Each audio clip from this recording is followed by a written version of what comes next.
I don't know who's in here, but hey, what's up?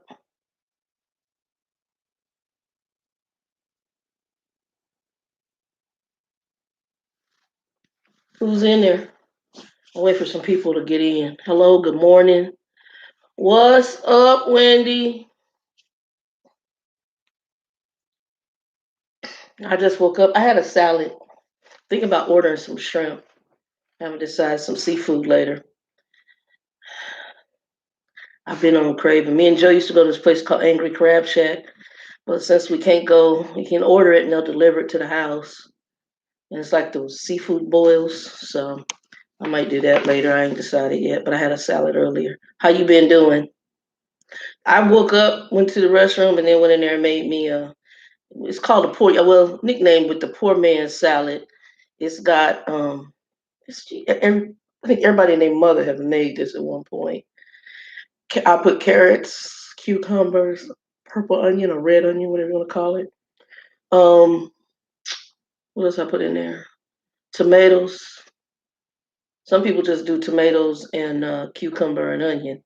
I put whatever raw vegetables I had up in there, and then I had a can of tuna and I threw some tuna in there and just mixed it up and threw some seasoning on it, some salad dressing. Some people do vinegar, and that's what I did, and that was what I had. So I might get another nap in here because, like I said, I just woke up, but I wanted to check in. Is he driving and how's he doing? I take it you can hear me, but is he driving and how's he doing right now? Yeah, I have my garden's popped. I got to go out there, but it's slow.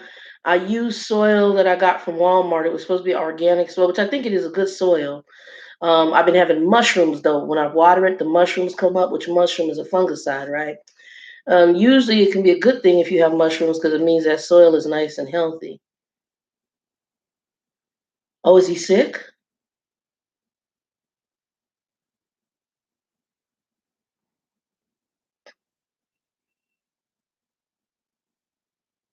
Why did they put him on a 2 week stay at home?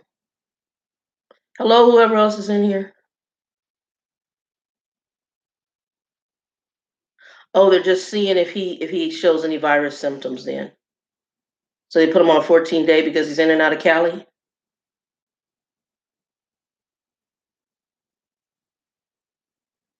Well, at least they care to do that because some of these companies don't care. Okay. Well, at least they care to do that because some of the companies do not care. Um, what's going on right now, for example, with Tyson and those employees they got working up in there. I don't know. I just watched the news the other night, and they had a couple of what they call whistleblowers that they were hiding, who were telling them what's going on. And I used to pick up Tyson loaves. Now, Tyson Amarillo, from what I saw, that was a clean Tyson.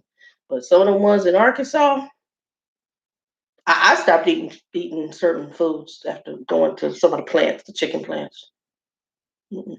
Matter of fact, I ain't had chicken in a while. I can't. I go back to yeah. Some of the plants, and it's not only Tyson, it's other plants. You can just tell they just. I think it's slaughterhouses. I think they just. Ooh, I've been there. Yeah, I've been there. I've had.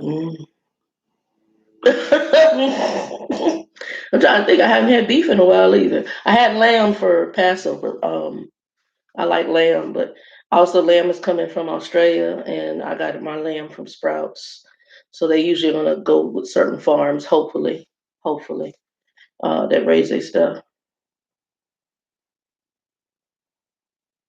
All right. So he's staying in the little outside area. Well, then you can see him after the 14-day quarantine. Because I did a 14-day quarantine, and like for now, even if I go out, I don't go anywhere else for that 14 days to make sure.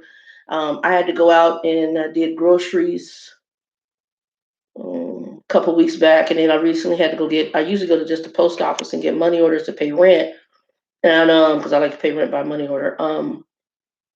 And when I went in there, the line was so long, I ended up at the grocery store. So I did walk around Safeway and get a few things. But I have my groceries delivered. I'm getting ready to even set up. I'm not even going to the laundromat anymore. I'm getting ready to set up for them to come pick up my laundry and pay somebody to do it, wash it, and put it at the door. Because after I got too many people that I know who if they haven't had it, or if somebody close or somebody has died in the family. Danielle's sister came off the ventilator, um, but she's still in the hospital in PA. They still have her heavily medicated. She's still having breathing issues. So, COVID ain't no joke. A friend of mine lives locally here. Hey, what's up? A friend of mine locally here, she, her ex-husband, well, I had to tell this story because it's the problem. I really think one of our main problems as a people, but really a problem on why the African American community and minority communities are getting hit so heavy with the virus, because we're not really paying attention to the social distancing guidelines. So tell this story real quick, and it's just us talking, but whoever comes in can watch it. Very close friend of mine. We worked together at several companies down here in my younger days. We worked. Her sister actually recruited me to other companies I ended up working for because her sister's in HR. And my sister's the one who recruited me into healthcare. She they both live here. They're originally from California. She married a gentleman who was a beautician here. So his salon right now, obviously salons are closed here in Arizona for now anyway. And they're divorced, but his father got on the petri dish of the plane and flew from Michigan to Arizona during this, like 3 weeks ago or whatever, during the really hot time of this, right? I'm sitting up there when she's telling me this, like in shock. Flew in, and this is the grandfather of her two boys, and her ex-husband's dad, right? So the ex-husband and the dad come over during this crisis to see his two sons, the grandsons, the father's sons. She lets them in the house. I'm like, why the hell did you let them in? First of all, you knew they were coming. You shouldn't have let them in the dang house. They go over, the father of the boys and the grandfather. They visit, and she goes back into a room. The boy's dad says, he tells them, I'm not feeling too hot. I feel like I got a fever. She comes back out the room. They get through talking. They leave, the grandfather and the father. The boys tell him, Mom, Dad said, he think he had a fever. So my homegirl is like, what do you mean he got a fever?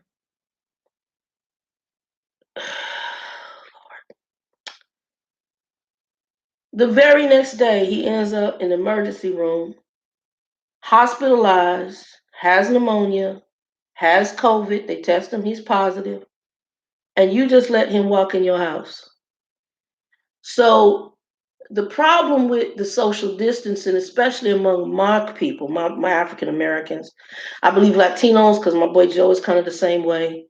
Culturally, the Latinos are very family oriented. So eat good, bad, and different. Family could be dicks; they'll still associate. Okay, and that's just a very family oriented. They overlook a lot, and it could be all sorts of drama in the family, but they very family oriented, and they don't know how to say no. We're gonna social distance.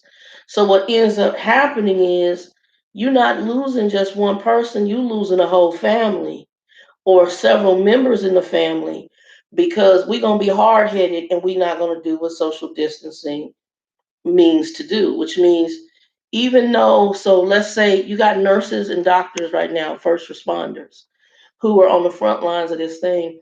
And some of them, because they know what they're getting into, I'm watching shows where they're living in another, they're doing like here, Wendy and her husband, he's living in an external trailer, so he doesn't bring this back in the house to her or give it to anybody else that lives on their property. So he's saying what I call separate while he's doing. I talked to a man who's a former veteran who drives for our company.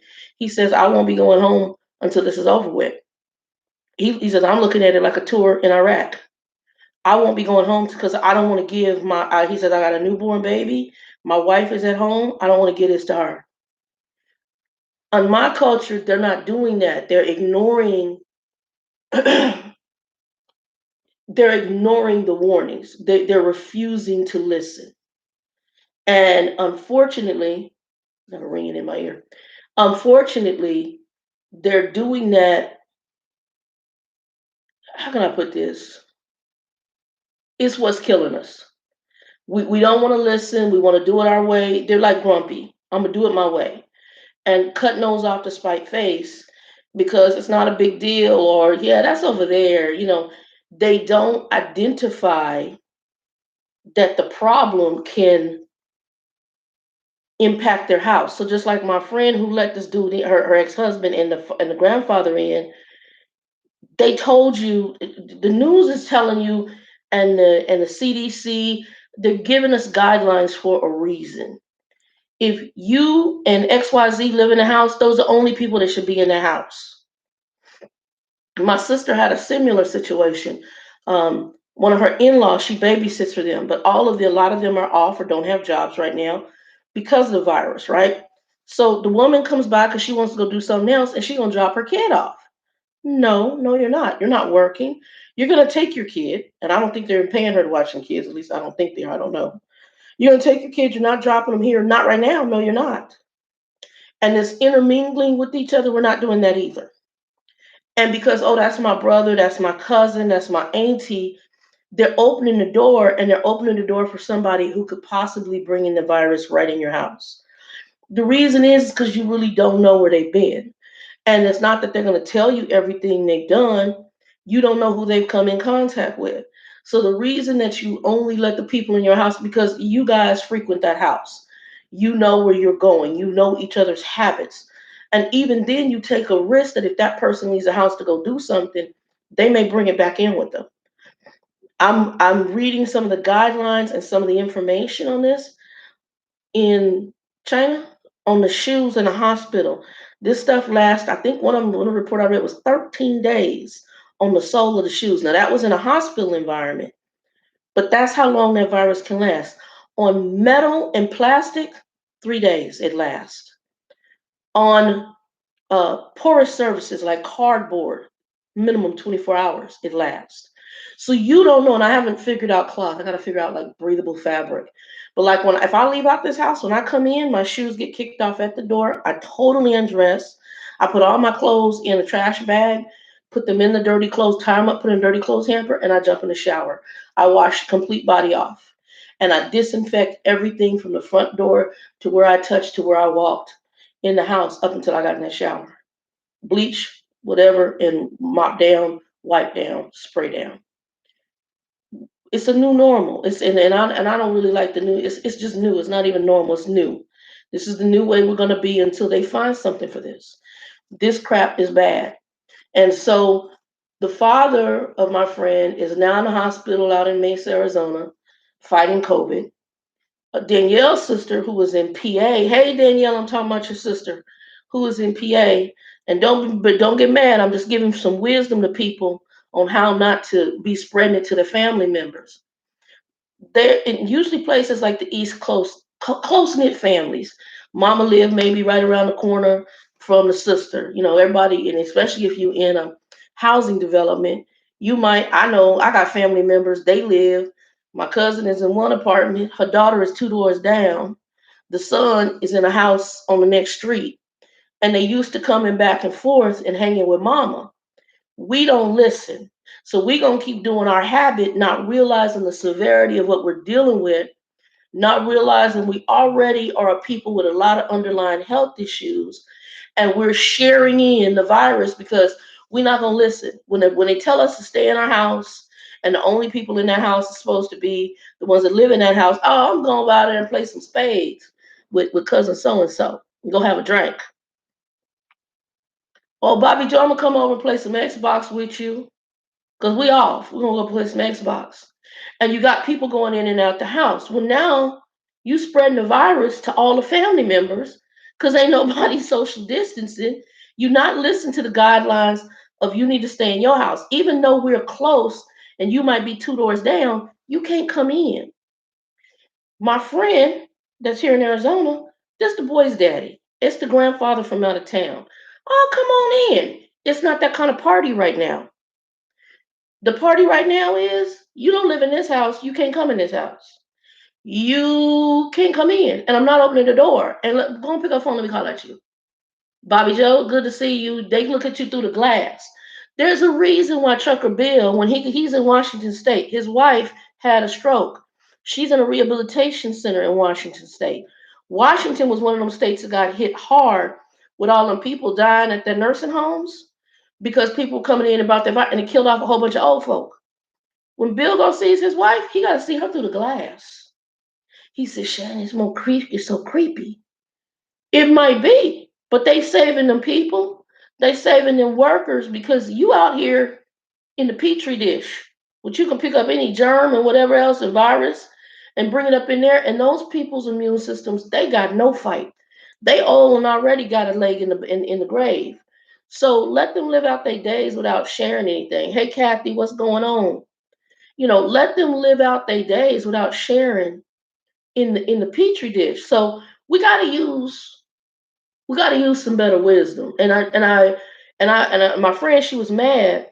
There's one from California, and because she sent me and told me, the ex-husband had come in there and was sick, and I'm mad at him. That I said, you need to be mad at you. Why the hell did you let him in? You got to take some ownership. Stop placing blame on other people because you don't want to take ownership for doing something dumb and allowing dumb stuff in. Folks gonna do what they gonna do. You need to use better wisdom and don't open that daggone door. I had to say the same thing to my sister. I said, don't open the door no more. You don't need to open the door. Sorry, y'all, my nose is itching. You don't need to open the door. You need to use some better wisdom. So part of us dying off, especially for the minorities, I really believe it has to do, well, A, we got a bad cultural diet. B, we do got really bad health issues underlying. And there's some I have to get to that conversation I had last night with this trucker. I'll get to that conversation. One of the drivers that called me last night. Oh, sweet mother. We'll get to that in a minute. Oh, the ignorance of folks. Um, we got a lot of, but the big one for me, I think, is that we just don't listen. We want to do things our way. We don't listen. We don't. In my culture, depending on where your social economic class is, we don't educate ourselves, and we don't want to listen. We only want to deal with what's in our genre. We don't watch the news. We don't read. We don't investigate. So it's like when Oprah did the show talking about the deaths, the high number of deaths in the African American community. What got me, she talked to a family where the wife was taking care of the husband, and the husband got really sick. I mean, it was classic COVID. And by the time they got him to the hospital, I think the man didn't even last a day and he was dead. But she's like, and Oprah asked her, she's like, well, didn't you know about the coronavirus? And she's like, oh, well, we saw it was something going on in Washington. We figured that happened over there. Just, it it blows my mind because again, we don't listen. And I had a cousin right now that I call them the ones that like to be sick all the time. Easter Sunday, her stepfather is a reverend.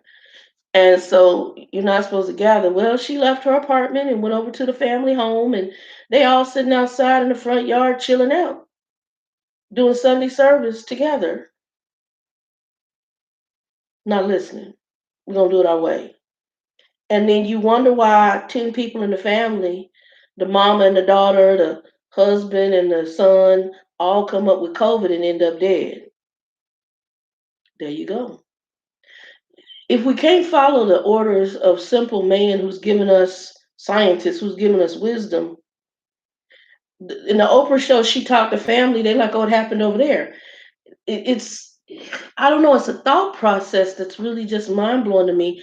And the son, I was really shocked. I'm not saying just because you're college educated, you should have more wisdom, but you went to school.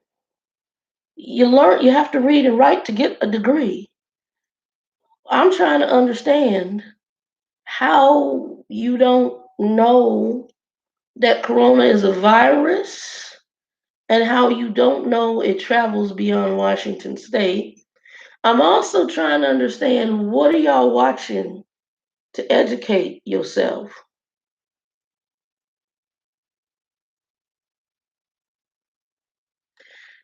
Kathy, common sense is not common.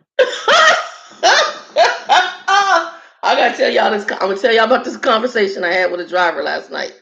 It'll blow your wig back. Y'all see my hair is all thin. That's why I keep it short, because I got the old thin. Look, if I had a wig, it was blown off and it blew those little plucks out that I got too. Cause I just sat there and I had to look at the phone. Like, did he just say what I really think he said? Hey D, how you feeling? D, where are you at? I forgot what state you're in. We think we talked on the phone. Were you up in Alaska with your mom? Was that when I talked to you that one time? And you were getting back in the truck, and I think that's D I talked to. Yeah, common sense is not common. A lot of people don't. Hey, we had somebody who told us to inject ourselves with house cleaning. Oh, baby. I saw that. I could have. I had to look at it twice. Oh my God.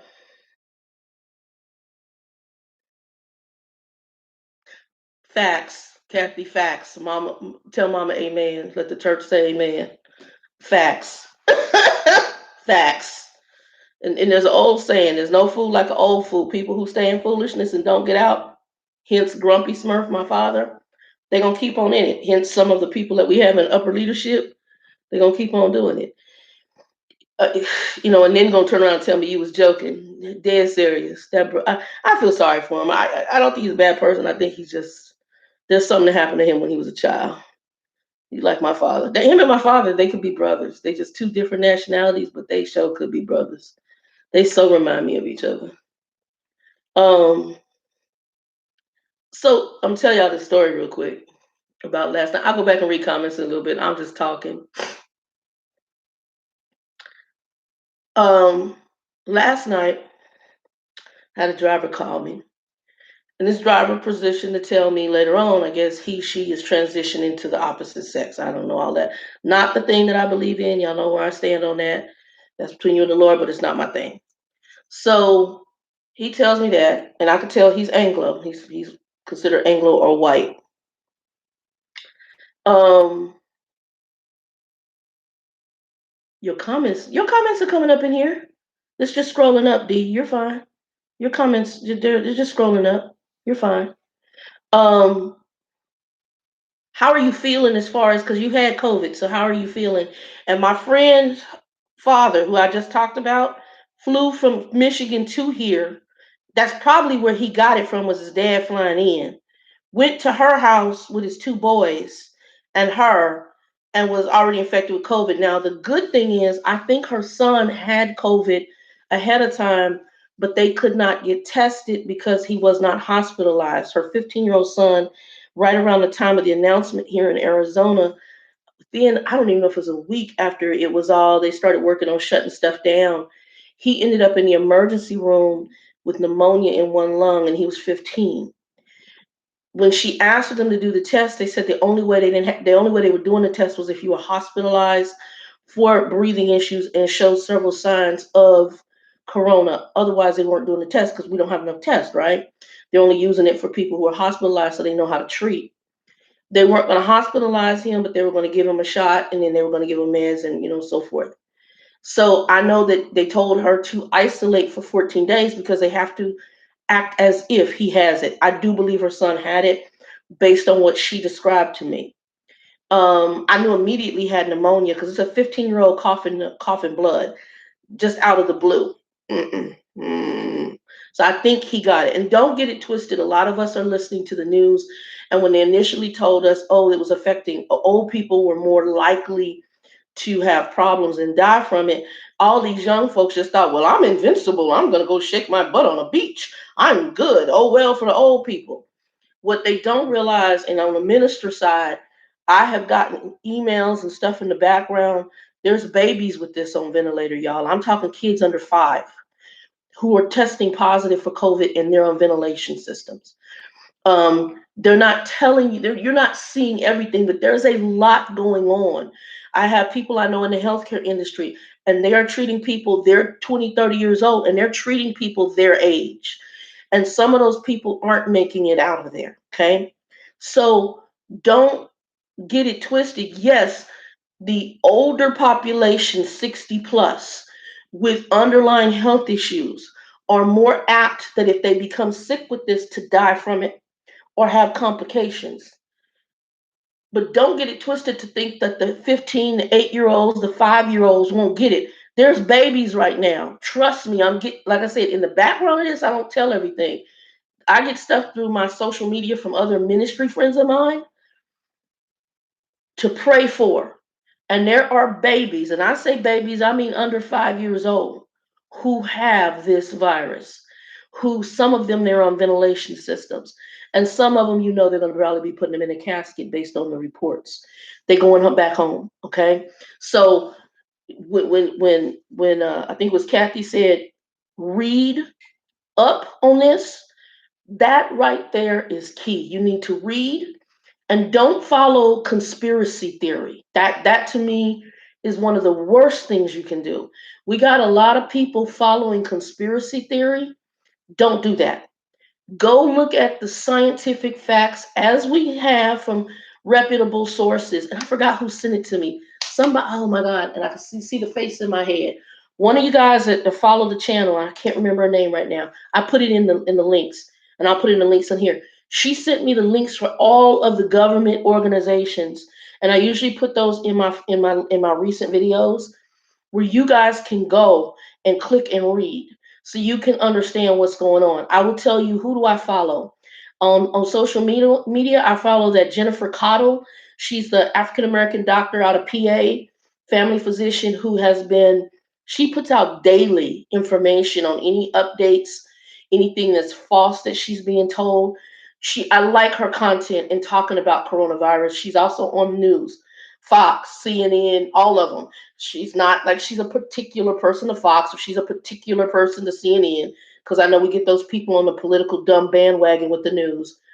She actually gives out facts, and she's on several different news outlets as a kind of an expert in that area, or someone who's actually tracking it. I follow her. There's a gentleman, I need to get his links. He talks about, he's a doctor. He's supposedly a doctor to my knowledge.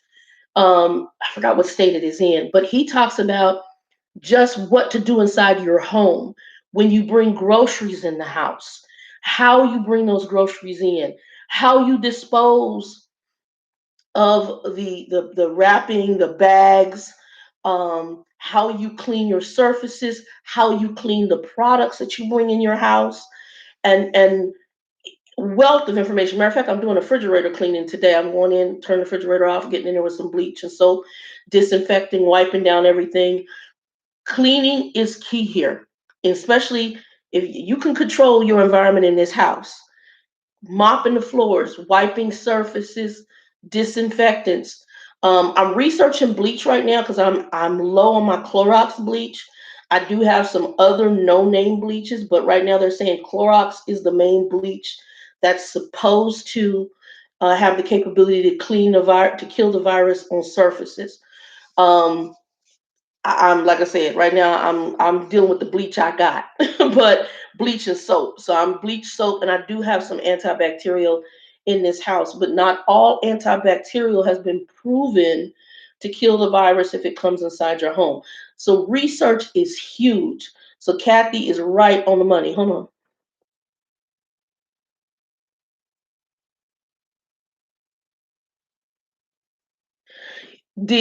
I'm not shocked. I'm gonna get into that in a minute because I'm definitely gonna get in there.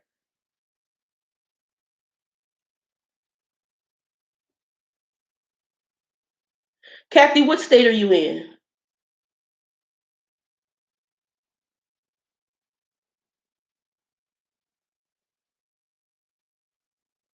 Kathy, let me know what state you're in. So, example, my company right now, the driving company I work for, all of us are out the office. And my boss put in our news feed the other night because we're all working from home. We have a chat that we use to interact with each other. He says, "Oh, if things depending on how things go, They're looking at transitioning us back to the office in June. I've already sent a written request because I have too many underlying health issues. I have severe, I'm diabetic, I have high blood pressure, hypertension. I have a hereditary blood clotting disorder through my family line. I got too many issues, and my lung was damaged.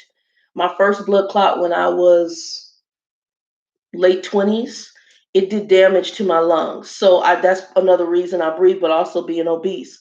So I've got a lot of underlying health issues. So when I go out there, I started masking up before, as I started to educate myself on this thing, because initially we weren't educated. We were just told you got this virus. I knew from a friend of mine who worked at the federal government based on what she told me. We had talked, and I said, "Yeah, girl, they talking about something with corona."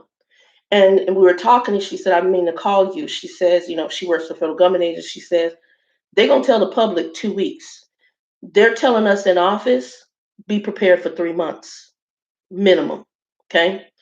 She said, so I was going to call and talk to you and tell you this is coming. She said, I don't know everything on it, but we started getting stuff a while back, not long time, but enough time to where she kind of knew it was coming.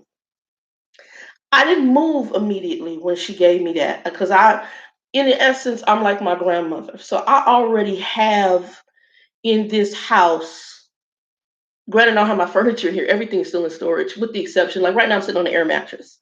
Um, Danielle got me a chair. I got a chair. I've been sitting on stuff that I got. Only unit I brought out was my trucking unit because the shift I was working, I'm working 12-hour days. When I come in here, I pretty much sleep.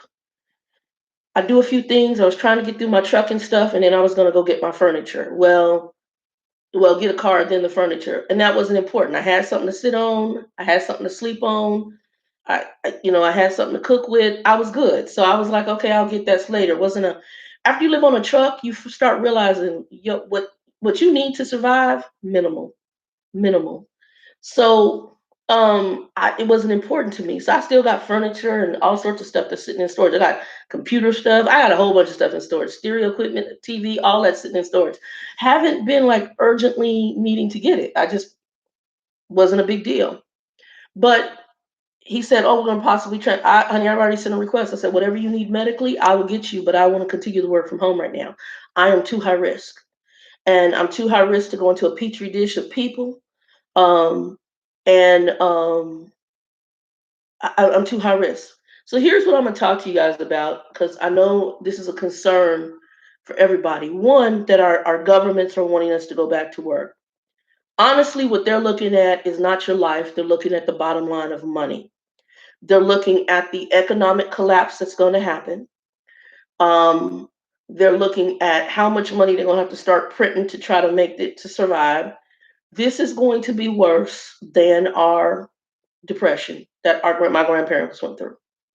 Way worse. A, it's more of us. B, we're talking about the world is shut down. Okay, the world, all due to a virus. We weren't prepared. We weren't prepared because of our greed. Number one, um, businesses have been greedy. It's ironic to me that right now a lot of people are mad at China. Um, Everybody, even in the African American community, I don't know what's true. I don't know what's false. They got videos up on social media talking about Chinese people beating up black folks. I have no idea. It's little what I call sound bites. You can see like a little video of some Chinese folks fighting some black people. I've seen videos where they sent a video where this couple went to supposedly an African couple went to a Chinese hospital. She's supposedly pregnant. I don't know if she's pregnant or not, and they were denied access. I don't know because you couldn't understand language. I don't know all the details. I need to know more details. I don't like sound bites. Sound bites bother me because sound bites can be manipulated. Sound bites, you could be showing me a hotel, for I know, in China, and not a hospital, a part of a movie, for all I know, a clip, and then telling me anything about it. You can show me this man getting beat up, but what happened prior to that? And I'm not trying to say the black man stole from him, but maybe he did. Maybe they got in an argument. Maybe they fighting over a woman. Heck, I don't know. I just see the black man and the Chinese man and black man getting his butt whooped. I don't know. And I'm not justifying the Chinese people because I don't know. Vice versa, I need to know more details. Um, because I don't know if this is planted in order to, because we had that happen in our elections. We know that the Soviet Union messed with the elections when Trump was running and Hillary was running. We know they planted stuff in our media. It's funny how our mind becomes so short on history and the things that happen, and then we can go a year later and all of a sudden we're believing sound bites. That's why I'm not a big soundbite person, because my mind goes back to the fact that in social media they planted all sorts of stuff. What's true, what's false, I don't know. I'm not saying it's not true, I'm not saying it's false. We don't know, because all we're getting is a snippet. So even when it comes down to this virus, one of the things that I challenge everybody to do, and I'm not, this platform's not huge, but if you can gain some wisdom and share it, and hopefully to give some wisdom, don't even trust me. Go get your facts. Go to the CDC. Go to the EPA.gov. Go find people who are credible with their information and go to those sources. Now, I'm sorry, we can't listen to a president who thinks you can inject um, a virus, excuse me, household products and do some sunlight or some light or whatever the hell he's talking about, and that's going to get rid of the virus. But at the same time, like I said, he reminds me of my father. My father is very ignorant when it comes to certain things. So my father would have said some dumb crap like that. He wouldn't have thought nothing of it. You also understand sometimes people, and that's why I'm not really jumping all over him, because I know a lot of people, they jumped all over Trump on that. And he's trying to play it off like he was joking. He was not joking. He didn't know. He was ignorant of it. He's not a doctor, number one. This is not his wheelhouse, number two. That's not, he's been a person who's been coddled to. There's stuff like, if somebody told my father probably to take a shot of peroxide, well, peroxide, okay, and mix it with some pine sol, and that would cure something in his mouth, he would do it because he's ignorant. And that's why I tell people, ignorance isn't bliss. You need to make sure you're supposed to take those steps. Now, I know that you can do peroxide as an oral remedy. You can use it as a mouthwash. That's recommended. It'll say on the, if you read, it'll say on there what you can use it for. You can research what you can use it for. But I also know that on the bottle of pine salt, it tells me, you don't want to do that. And bleach, it tells you how you're supposed to use it. But again, we can have facts in our house, but we become so lazy, we don't want to read nothing. Thank you. Contact your local health department. We don't want to read anything. It's like when my friend, when her son was in the hospital with the pneumonia right at the time of the COVID coming out, and she sent him coughing blood before they even gave her a diagnosis. I've had pneumonia. She shows in the picture, people show it. I'm not, I want to be a doctor, so I don't get grossed out by much. She shows this, the cloth with the blood in it. I immediately say he has pneumonia. And when I called her, she's like, "How'd you know?" I said, "Because I've had it and I did that." When you're coughing blood like that, that's pneumonia. And one of his lungs was full. So you have to, and she didn't understand, because again, we're listening to sound bites. I love her, but she was one of the people kind of joking on Facebook about it. Be careful what you joke about, because it will knock at your door. I have people at my job joking about it. I'm joking. Right now, and not me immediately, but people who I associate with and family members have either lost people or people are fighting right now for their lives under COVID. Yes. So I ain't got no jokes for you. Mm-mm. This is real. I'm not a medical physician. No, I'm not. I'm gonna follow the guidelines that I'm given. I got guys at my job. Yeah, man, it's ain't nothing but a flu. Ninja, the flu don't shut down the whole planet. Yes, people die from the flu, but the flu don't have people dying, breathing with pink crap coming out their lung as they dying. No, it don't. I don't know no flu that done cause kidney damage. I don't know that. I don't know no flu that's doing brain damage. I don't know that. Mm-mm. Now, COVID, I remember it with SARS. I remember it with H1N1. I remember those. And those are COVID or corona, excuse me, corona type diseases. This ain't no joke. This ain't typical. When you got to give, it ain't say flu because you're gonna listen to political banter. Listen to the doctors and the scientists telling you what they're telling you. Become informed. My biological father, I called him. I'm like, bro, you need to go do this, this, and this. Typical of my people because it's too much. I'm gonna get in this conversation in a minute because it really has to do with our history. It has to do with laziness. It has to do with trifling. It has to do with system dependency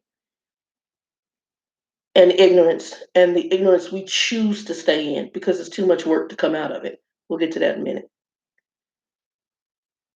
My friend who's here, she's an intelligent lady, smart as a whip, especially when it comes down to money. The girl's smart as a whip. She's from Compton, California initially, but she's sharp. Her sister is an HR person for healthcare companies. Okay, that's how I got into healthcare. Was her sister. She recruited me because we knew each other and she knew my background. So she recruited me to companies that I worked in healthcare for. Let me explain something to you. Both ladies sharp. But that woman opened her front door and let her ex-husband and the grandfather, her ex-husband and former father-in-law, in her house during this virus. That's ignorance. And it's ignorance because I love her, but it's because we don't want to listen and we're not researching. Instead, you joking about this and passing jokes and doing all this other stuff. That time should be spent educating yourself on how to protect your household. I follow when this started breaking out, and I got the first notification I teamed with a gentleman named Mike. I hope everything is okay, Mike, with your family. Mike lives in Louisiana. He's from Louisiana. We went to trucking school together. The brother is a retired 20 plus year veteran for the Air Force. Fought in 3 wars: Iraq, I think 2 tours in either Iraq and 2 in Afghanistan, one of the other ones, and one in one. So one of them was one in that, but he did 3 tours in wars here in the US for the US, okay? Retired veteran, cool brother, black guy from Louisiana. We went to the same trucking school here in Arizona because him and his wife his wife who's passed now. His ex-wife, she was a school teacher here. We got really good people. His daddy died in Louisiana. Why? COVID. You die alone because the family can't be there. That already tells you how serious the infection is on this virus. When you can't be in the hospital room to say or hold the hand of your family member, to be there with them as they're getting ready to leave the planet and transition over to the other side, that right there tells you how serious this is, okay? Number one. Number two tells you how serious it is that you can possibly only have 10 people up in the what do you call it? In the funeral home or the church or whatever to put the person in the ground. Number three, it used to be you could rent the casket, do the viewing and stuff. Mm-mm. Whatever casket you put them in, you get all of that. You keep it. We're not wanting it back. Okay. I didn't even know you could rent caskets, but apparently you can rent caskets for viewings. Not anymore. Not with this. You keep that casket. It's all yours because we can't rent you a casket because of the level of contagion of this virus. And what even told me more was when I saw a reefer truck pulled up to the back of the hospital in New York for them to put the dead bodies in. What tells you more is when they're using the sleeping rooms for the number of dead. What they do sleep studies at hospitals because they're running out of room in the freezers in order to put the number, and that's national news. That's not something. That's not no soundbite. That's national news. I watch the BBC. I read some of the stuff from China. We have a wealth of information here on the internet. You just have to decipher through the foolishness and the true stuff. Like when I tell truckers, your GPS is a tool, it's not the truth. You still need to go back to some old fashioned methods, that thing called your road atlas guide. Guys, we need to use something called, and I was trying to tell my friend, it's called, oh my goodness, it's a thought process. I want to call it critical thinking. We need to use critical thinking. In businesses, one of the big things is when I used to interview folks, I want to see what your critical thinking is, because you're going to have to make some decisions on your own. And I can tell, like in my group I work with now, some of them are really sweet people, but some of them are so they I can tell culturally it's only been them. They don't deal with anything like me, nor do they probably even like things like me. You feel me? And so they're in their world. I can tell they're very caught up in the political banter. I got friends who are African American who are diehard Trump supporters. I don't judge based on that. That's fine. I didn't like either candidate. I'm just going to keep it REL. I'm keep it 100. I don't like neither one of them. We but I don't, I'm an independent. So that means I can vote on the Republican side, I can vote on the Democratic side. That's how I am. I'm not party specific. And I'm like that for a reason, because independent thought gives me the way to think critically about situations. It's the same way I can look at Trump. From a Christian perspective, I think he's supposed to be there. I know morally why he's there. It's not good, but that's a representation of the morality of our country. But I also think because of how his thought process is spiritually, he's someone easy to use for some other things that need to happen in time. Okay, so some other events. I don't speak bad on him. There's some stuff I feel that he dumb on. I ain't gonna lie, but my father dumb. He my father, but he dumb as hell. And I told him they remind each other. They remind me of each other so much. Him and his little brother. My father lied a lot. He lied a lot.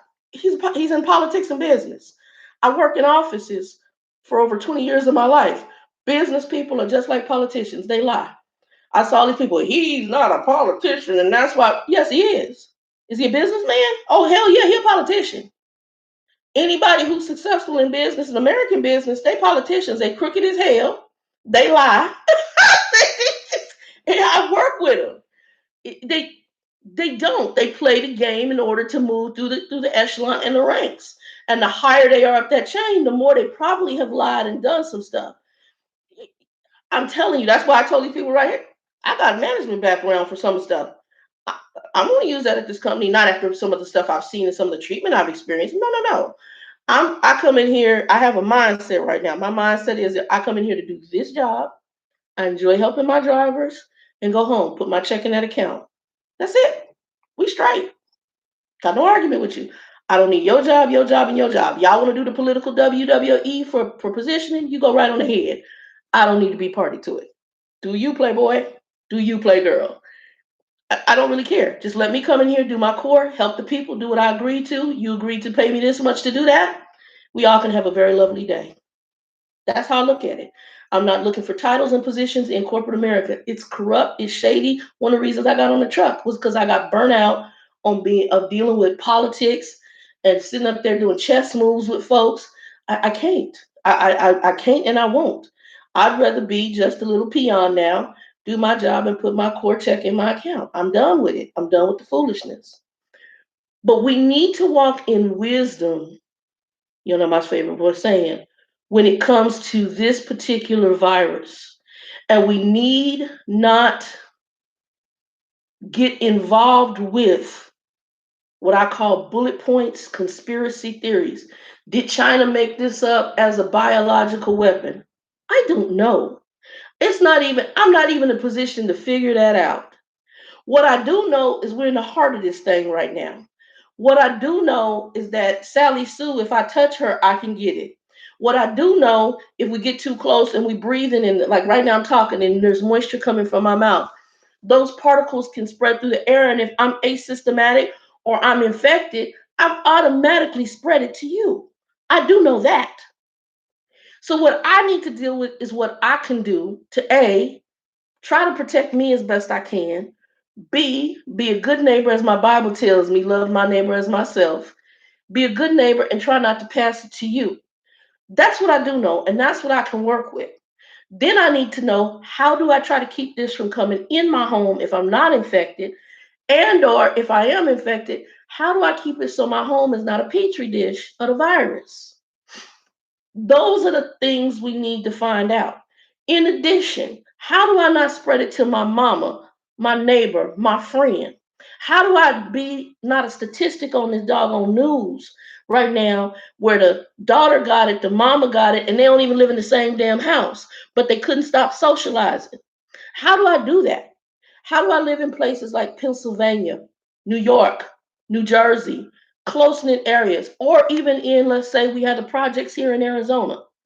How do I live in those communities where you may have families, generations that are in the projects, in urban housing, who live next to each other but can't stop, come over and have some Hennessy and play some dominoes and smoke weed together? How do we stop that so it doesn't so it stops killing in the communities that we're in? Latinos, African Americans, Native Americans, we are high on the list for this virus killing us. One, because all those groups, we have heavy underlying health issues. Now, I'm going to go back in a minute and talk about some historical stuff with the conversation I had with this Anglo driver last night, who tells me he was transitioning from either male to female, female to male, whatever. But yet he told me something. I was like, that did not just come out this person's mouth. You just told me you transitioning, which I don't even agree with that. I don't believe in it. Not knocking you over here, Dustin, but that's just, where I'm at. I got love for you, man, but that's where I'm at. On my Christian walk, that's just where I am. I love you as a person, but I don't agree with it. So you're going to tell me that. Even though I don't agree with it, I'm still going to respect you as a human being. But in the same conversation, he going to tell me how him and his sister studied all this natural stuff, and that Black people, the reason that we coming down with it, it has to do with something in our pigment. That's what him and his sister have figured out. I said, sir, that has absolutely nothing to do with anything. I said, I don't have time on this call to really explain to you what's wrong, but the biggest issue we have is underlying health issues. Where that originates from, it would take a history lesson. D, you said, okay. D, I ain't mad at you. And I tell a white person, you just told me you now have put yourself as a major minority because you're transitioning your sexual stuff. And you just told me because I'm Black that I'm, because of my, and I don't like the word Black, y'all know that, my ethnicity, because of my ethnicity or my skin tone, my pigmentation, my melanin, that I am being targeted because of my melanin to die under this virus. That has nothing to do with it. And I can take you back historically on why we are in the situation we are in. I'll take you there. Me, I know for fact, culturally, I'm mixed with Native American. I'm mixed with Ethiopian. I know that part of my hair. I haven't done the swab to do the DNA test. I haven't done all that. But my father's mother had her paperwork. Granted, she had African American in her, but her paperwork put her as Native American.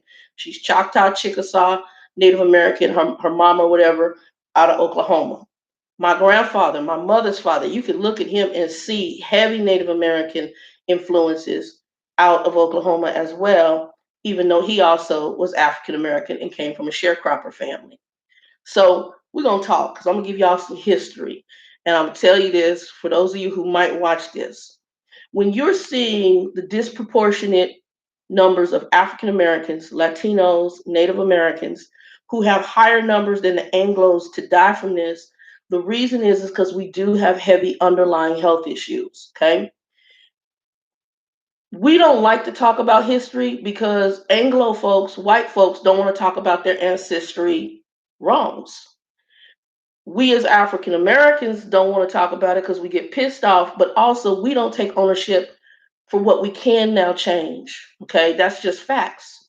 We're not taking ownership for it. Also, some things we can't change. Economically, we're not, some of us are still not in a position to make those changes. And so we survive how we've learned to survive because we still are in that social economic class to where we can only do so much with what we have. Facts. Okay. Also, it has become an inundated thing to us culturally. One of our biggest problems, y'all see how big I am, is our diet. Okay. This is why, number one, so many of us have high blood pressure, hypertension, heart disease, and diabetes. A lot of us have obesity, and even like my father, who's a thin man, he's thin. But my father's numbers, when it comes to our blood work, my blood work is better than my father's.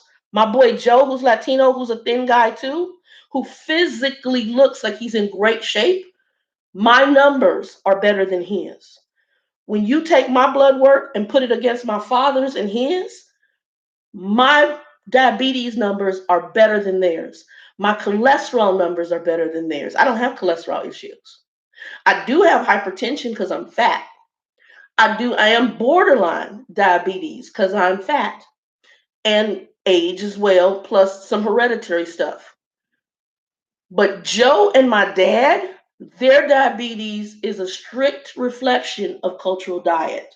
Mine also probably plays a part in that, but that's why. My father's a smoker. Dee's bringing up another thing. He's not a drinker anymore. I don't know that he was ever really a heavy drinker. He was a weed smoker back in the day and a weed seller.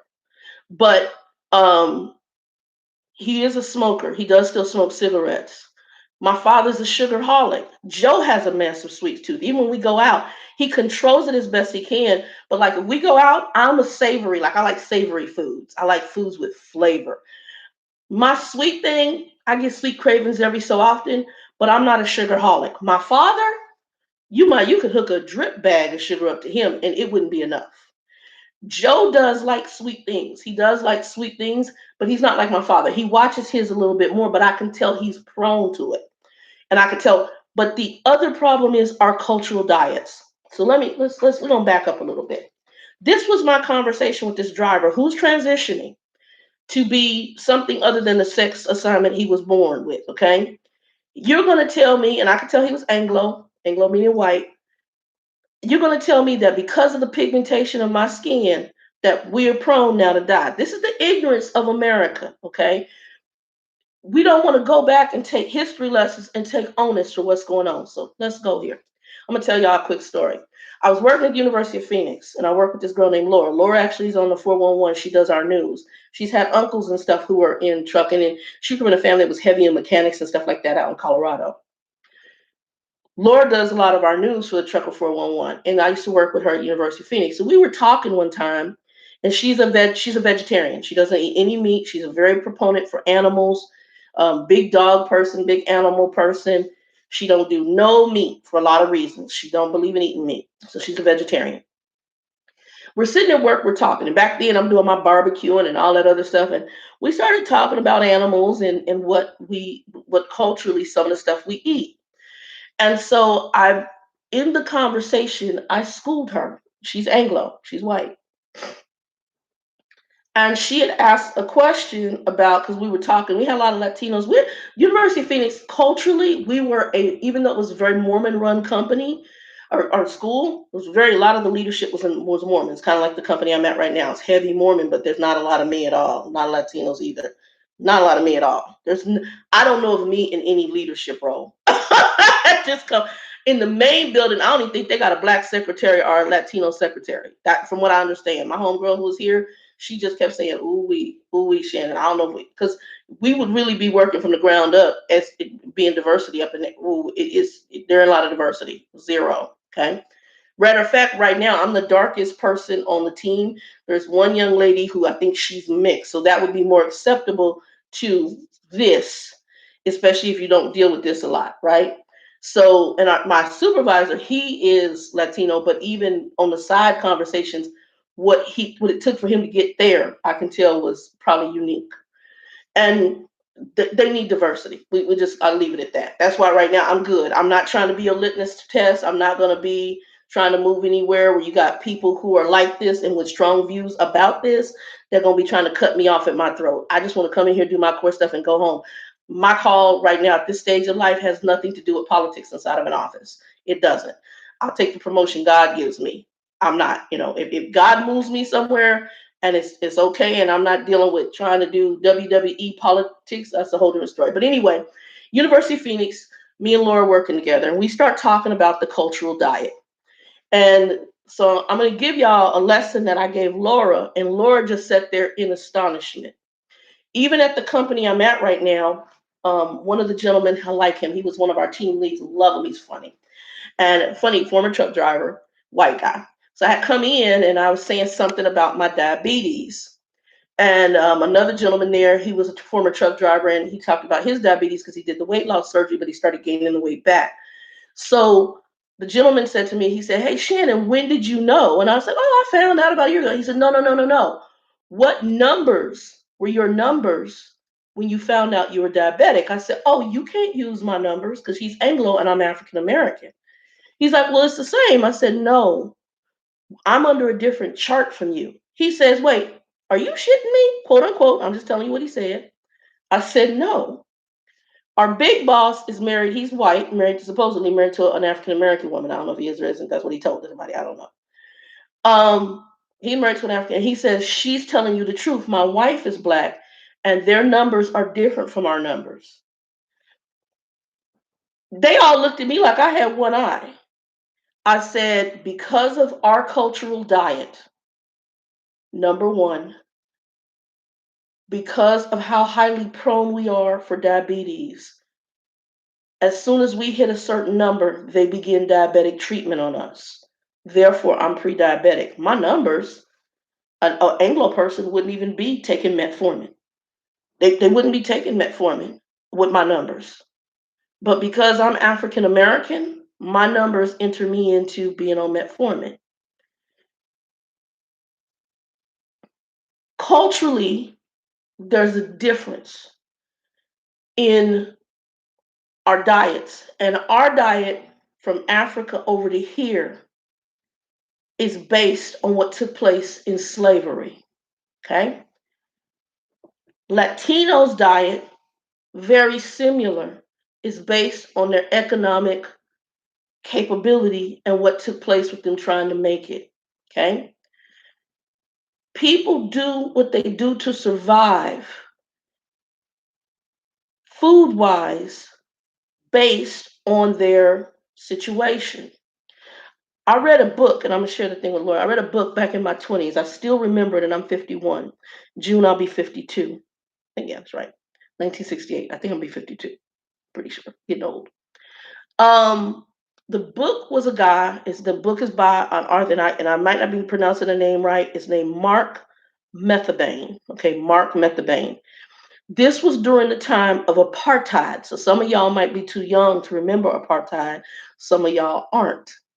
And apartheid was an oppressive group. I think were they Danish? I think they were Danish or something like that. White folks again, who went over and was raping South Africa for their gold and diamonds. And they were raping them people, and then they put those people subjugated to them in order to steal whatever they could from that country when it came to gold, diamonds, and they also where the land was at, it was very pretty. So they typical of colonization. They went over there and they took the best of what they had, and they put themselves in a leadership role over a people who did not know how to stand up for themselves. Kind of very similar to Mahatma Gandhi and India when they went over there and they were taking the dyes and the silks and all the pluses that they wanted, and they taking it. Okay. So what ends up happening is you have a people, depending on where you're at in society, and using people from India, Latino people, African American people, people in Africa. You do what you can to survive culturally. So Mark Methabane, he talks about living under apartheid in South Africa. The book is called Kafir Boy, and I believe Kafir is another. It's a South African word, and it means nigga. That's what exactly it means. Kafir Boy. If you can't get your hands on it, it's not a long book, about that thick. Very good read. It was eye opening, and there were parts when I read that book I cried. I literally cried because it's mind blowing for a child to grow up in what he said. But what stood out in that book to me, and I'll tell the story, and then I'm gonna come back to what's wrong with us here in America on the African American and Latino side and Native American side. And it's funny because I don't care whether you're in South Africa, whether you're here in America, whether you're in Mexico, whether you're in India. If your socioeconomic finances, money, is not where it's supposed to be, you are not going to do as well health wise as somebody else who is. And we'll talk about that in a minute. You can, but you most likely won't. Okay. Mark Methabane talks about, and he was, like I said, a boy growing up in South Africa. That's what the name book of the book is, Kafir boy, nigger boy. Okay.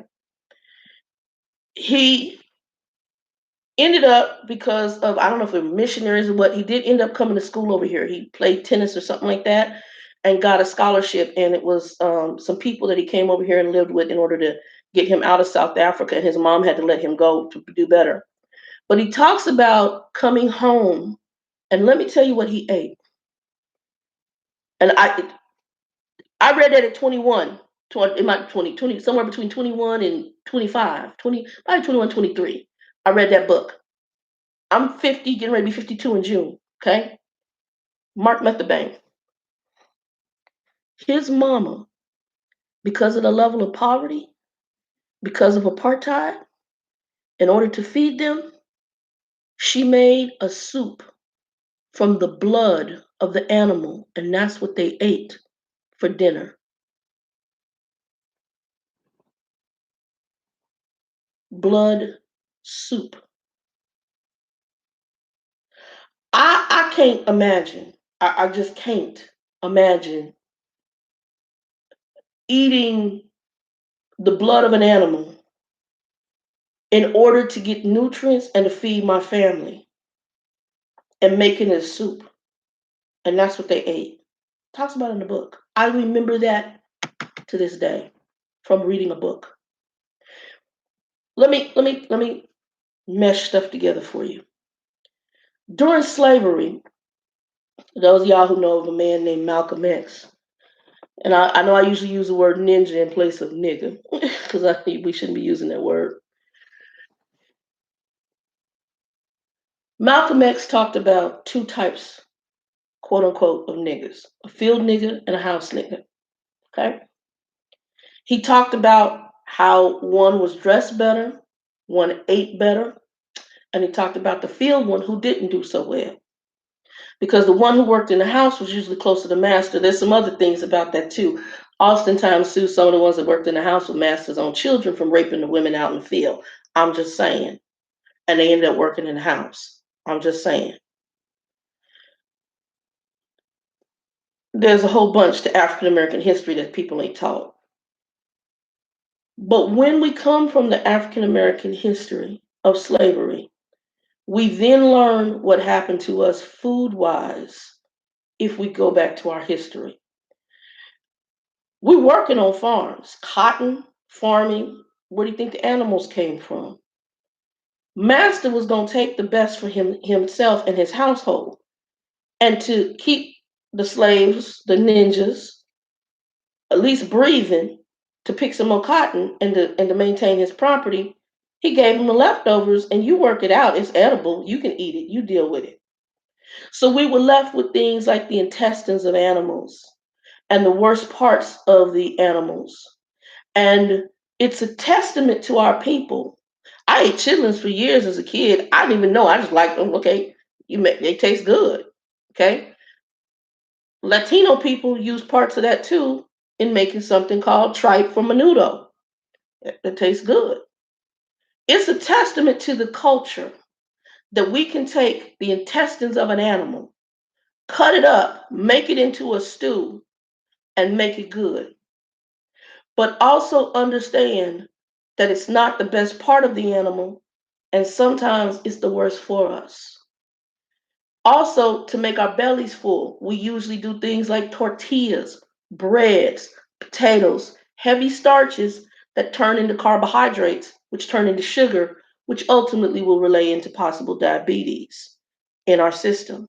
But this becomes part of our cultural diet for us to survive based on our economic status. Where Massa might be able to go over here to Whole Foods and pay hundreds of dollars and get the organics without the pesticides and all that other stuff.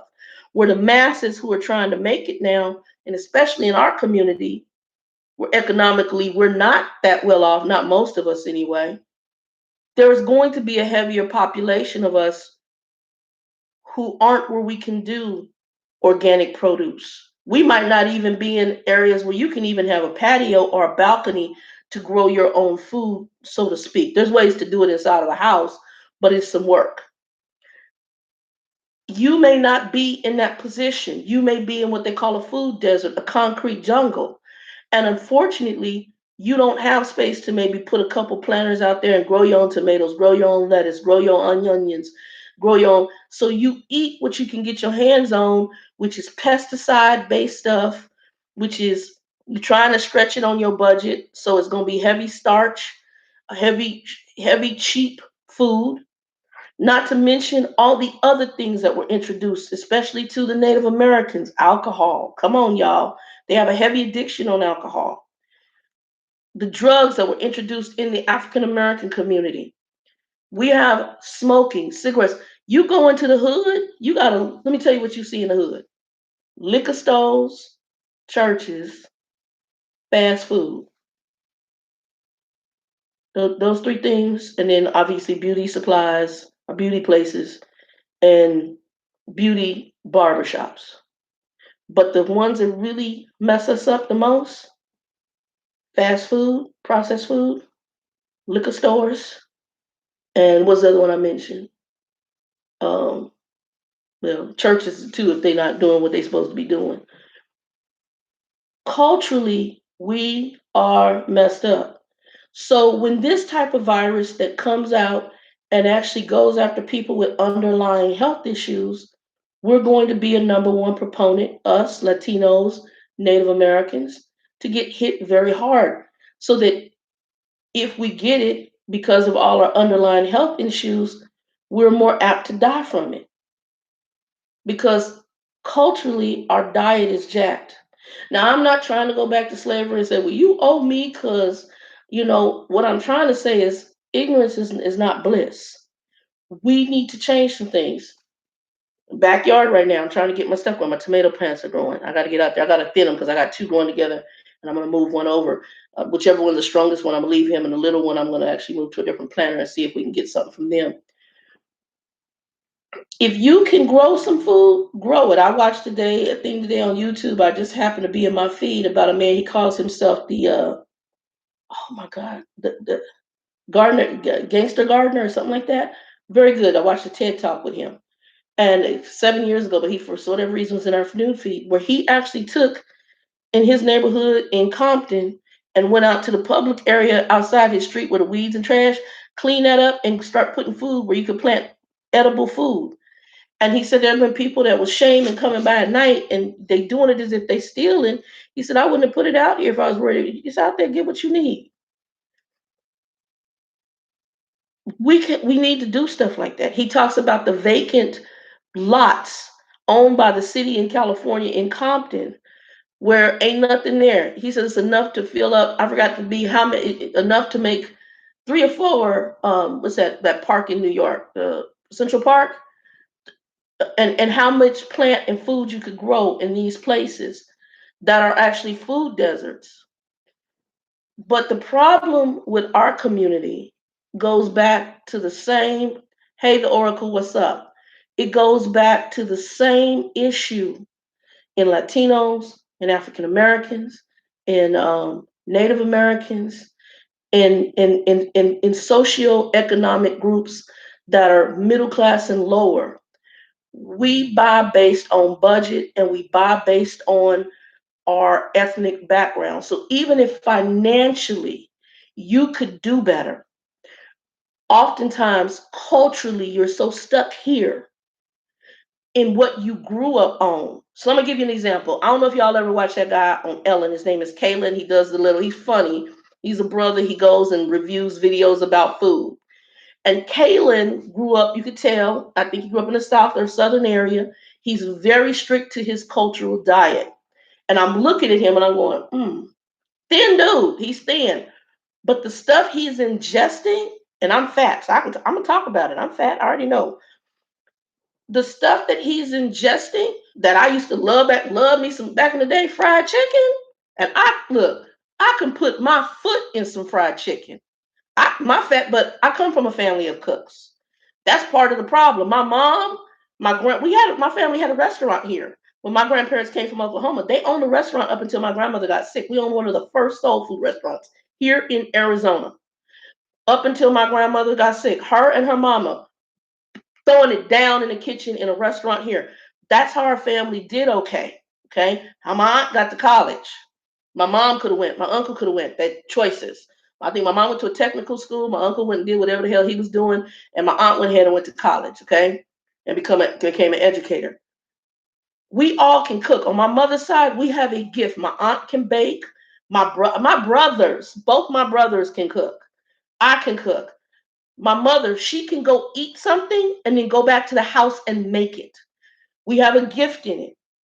But cultural diet wise, a lot of us are prone to what we grew up with: fried chicken, chitlins. Um, we use grease. Native or Latinos, they use a lot of grease, a lot of lard, a lot of matzah, corn, sugars. Culturally, while it helped us survive, you got a family, you only making so much income. You can put that beans, that rice, some cornbread, some flour, some corn tortillas. You can fill bellies. The problem becomes in a readily available situation, we ingest too much of it and it kills us as a people. So now we're at a pandemic that says,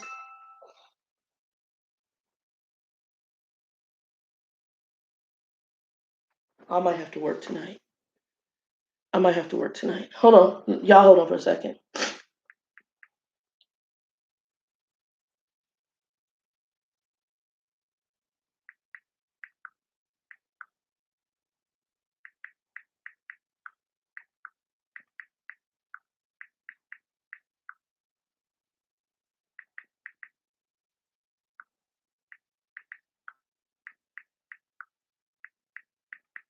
Hold on. My boss is there.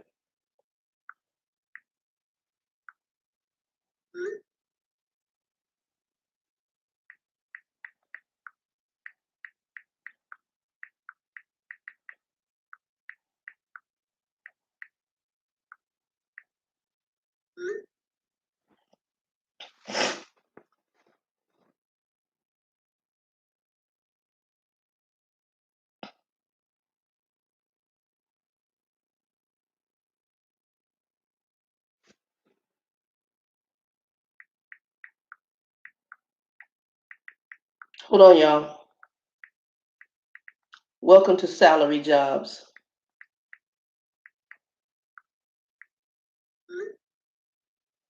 I'll wait for him to reply. All right. I'll wait for him to reply. He got some people. How do y'all call off from work and you work from home?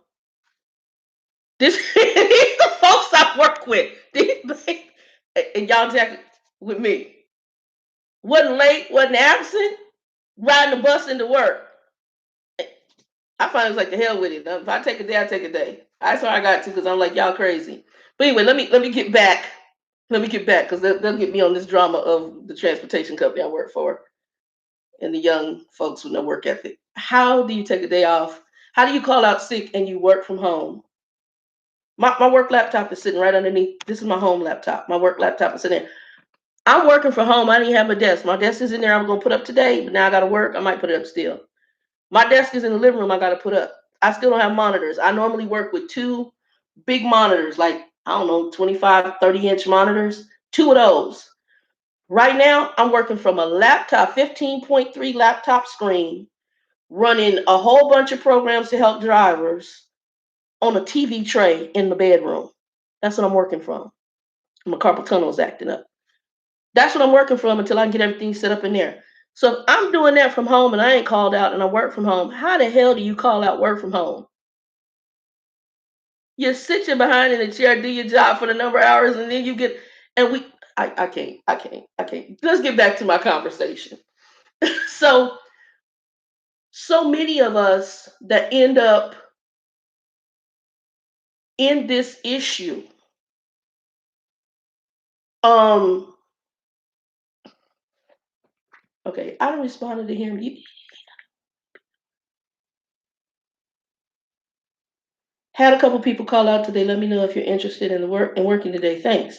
So I asked them, can I trade a day like Wednesday off? So if I come in today, because it's supposed to be my off day. Oh, he's responding now. It's supposed to be my off day. I said, what time do you need me? And did you need a full shift? So basically, it's a yes. That's fine. Okay, so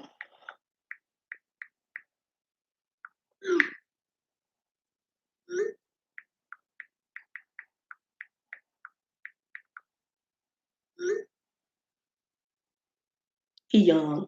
He like 20 something. I like him though. He cool. He from Michigan. The Latino guy who think he a brother. Okay. So he funny too. I like as if we didn't if he wasn't my boss, I actually could hang out with him a little bit because he funny. But he yes he is and he's a sweetheart though. We immediately like him. I immediately liked him. Um, just they young and he young and they young the babies. Anyway, back to the cultural diet because I don't have to get on till 4. It's 12, so y'all I'm gonna have to get on here probably take a nap because I got to get on at 4 o'clock and I'll be working a 12-hour shift that I normally don't work today, but that's okay. So I'm gonna be off Wednesday and don't have to. So I have Monday, Tuesday, Wednesday off. But he had people call out and I said, yeah, I can go ahead and do a full shift. I can do 12 hours. It's not gonna kill me. I'm work from home. I got nothing for y'all, man. I don't know notifications. That's you got to deal with AOL. I'm gonna say AOL. YouTube. Send them a message. Send YouTube a message. I think there's something you can do if you're not getting notifications, but I don't know. You can do like a help section on YouTube, and it tells you if you're not getting notifications. If you hit the bell, you're supposed to get notifications. Um, Back to the cultural diet. So what happens is culturally, we have brought over from slavery the stuff that we were eating under master. Okay. So the leftover intestines, whatever was bad, whatever we did that are, and like I said, it's a testament to African Americans, Latino mamas and grandmamas and whoever got up in there and cooked that we could make crappy food taste as good as it is. Because I'm going to tell you, I love chitlins. They stink like hell. And you would be shocked you want to eat that if you walk in the house and smell what it basically this says a lot when you got to clean the poop off of the lining of the intestines, wash it, and then cook it. And we eat that. And I'll be honest, it's good as hell. Now, some people might not like it, but a lot of us who grew up on it will tell you it's good as hell. And if you didn't know what you was eating, which I didn't know growing up what chitlins were, better yet, it would be shitlings. I didn't know what they were. I didn't know what tripe was. My friend Joe made some menudo. I had menudo for the first time. Well, no, I had it before, but I had a bad batch and I wouldn't eat it again. But he made some. It was pretty good. It has tripe in it, which again gets into your intestinal systems. You're eating where the poop goes through. Is that the best part of the animal? I'm just saying. Mark Methbane in South Africa, they had to eat the blood from the animal as a soup to survive. The well off folks, they eating the better parts of the animal. I'm just saying. We have to understand what came into our cultural diet is a lot of what's impacting us today, impacting our obesity. Not only that, but also what's been marketed to us. A lot of us are fast food. I stay with a friend of mine, my friend out there, the one I stay with, and I love them, but they eat a lot of processed foods. I have other friends of mine who've been around me, and I noticed the amount of processed foods. I love, even though I'm fat as hell, I love fresh food. I like food in general, but fresh food, and I like good restaurant quality food. What I also notice is where Anglos eat opposed to us. We gonna go down to the greasy spoon. We gonna go down to where the Lord is at. We gonna go down to where the food is not the most healthy quality of food. They can make it taste good. That greasy, I got a place here on the corner. It's a hole in the wall. It's a burger joint. And I've had the burger. When I came back, I was like, oh, let me see. I've never been here before. I know it's been there for years. It's been there for years. I went, burger was on hit. But let me tell you what they gave me. I asked for some onion rings. I love onion rings. That's again fried food. But if I do fried food, I do like onion rings. He gave me a lunch paper sack. You know, like you make your kids when you're growing up. You had a lunch paper sack. They gave me a burger. The burger was like this, and the grease on the paper. You already know where I'm going. Then he gave me a lunch bag from the bottom to the top with onion rings from the bottom to the top, and the grease all outside the bag. It was good as hell, but it wasn't good for me. This is how we eat, and some of us on a regular basis.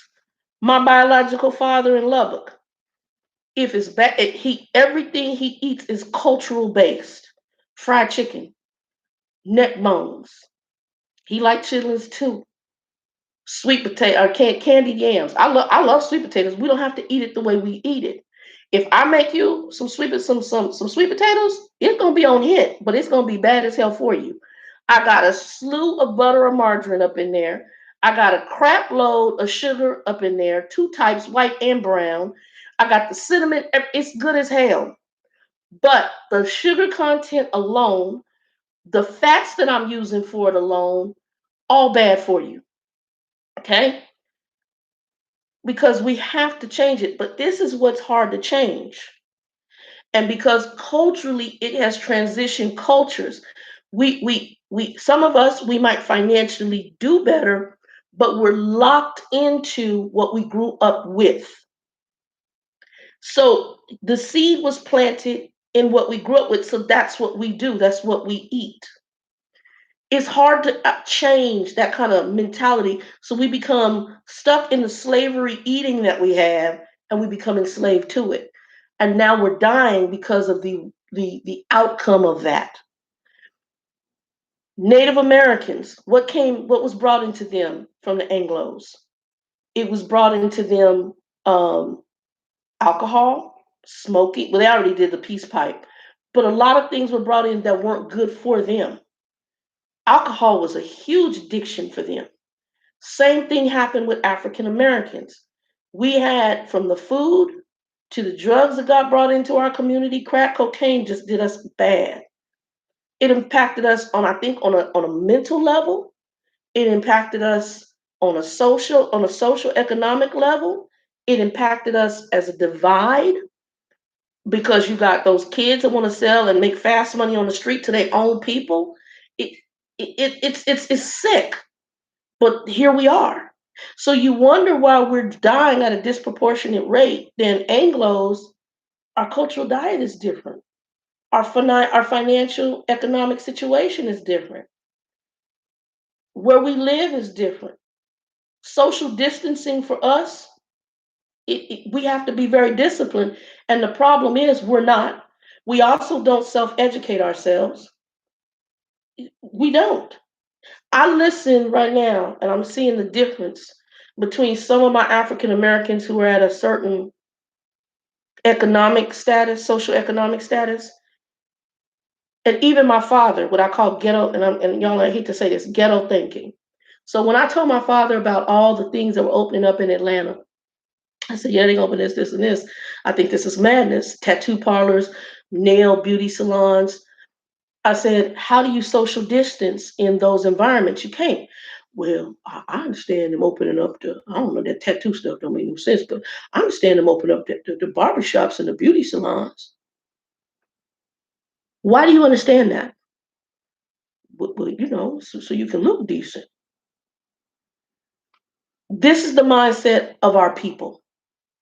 And this is why a lot of us are about to be some litmus tests. If y'all know what a litmus test is, that's a guinea pig for some white folks. Y'all, forgive me, I'm getting ready to go here. To see who gonna survive and who gonna die, and they're gonna do it with our communities, Latinos, African Americans, and Native Americans. Why do you? God forgive me, but I'm gonna go here. That's why I really believe those were open. Don't get me wrong. I know some of their people frequent those places. I know some of their people frequent those places as well. But the people in their group that frequent them fall in the same socioeconomic class that we do. They don't care about them. They act like they care about them, but they don't. They're just part of the litmus test because really what it is, it's an economic thing. We know blacks are going to fall into this. We know Native Americans are going to fall into that economic class.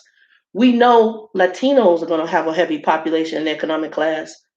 And we know that some of our lower end white folks are going to fall in the economic class. Oh, well, we're all disposable on that level. If you got money, now we're talking the true card. So that's why these particular businesses, and if we don't use enough wisdom, which we don't, because we don't educate ourselves, the group that I'm seeing in this new generation of humans, they so used to being in front of an Xbox, a PlayStation, smoking some weed and drinking that they don't. And they used to getting over on the system. That's the other problem. We're all too system dependent. There's a reason I wanted a tiny house and some land somewhere. I want to be as independent off this doggone system as I can be. After you go through layoffs, you go through, I've had to do unemployment. I've done food stamps once, and I didn't even, it's sad. I worked all my life and they gave me $50 worth of food stamps a month, which ain't nothing. They wouldn't, but you got other folks getting hundreds of dollars, and it's okay because all it told me was you don't want to be on the system. That's the other thing is the system that was created. We're too prone for it. So now we're in public housing where you can't social distance under public housing. Um, you're in public housing where you can't social distance under public housing the way you should be able to. Um, there's too many factors at play, and so well you can, but unfortunately because of ignorance you won't. So Mama lived three doors down because we grew up in the projects. I'm now with my four kids over here in the projects on the system, and we going back and forth between each other's house. Plus, we getting on public transit. Plus, we going to the store, and we still going back and forth. And maybe we don't have gloves, or maybe we do, but we really don't use them. We don't clean that much. We just sit around watch. I got family like this. I'm not telling you something. In fact, I'm telling you on my father's side, I got family on the system. And all they do is sit up in the house. They use the food stamps, refrigerator popping full of stuff, roaches everywhere. I'm getting ready to go here, y'all, because they own the system and they live a certain mindset. And that's it. That's it. And so they don't, like I said, she done went over to her daddy's house. My cousin that did it. He's a minister. They're going to all get together in the front yard.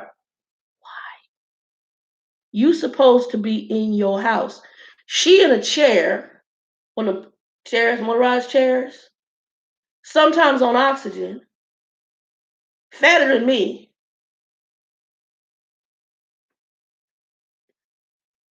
because we don't take it serious, and and probably can't even tell you anything about Corona, except they off. And right now, you got a lot of ninjas who think they off and it's a vacation. This is not a vacation. This is serious to our people. I heard one number that was staggering. I heard 40% death rate for African Americans. I've even heard a 70% death rate in one state for African Americans. 10 people, 10 people, 10, and only three survive. Everybody else is in a casket. When you look at the African American community, the Latinos community, the Native American communities. But in the Black community, that's huge, especially when we're already a minority group.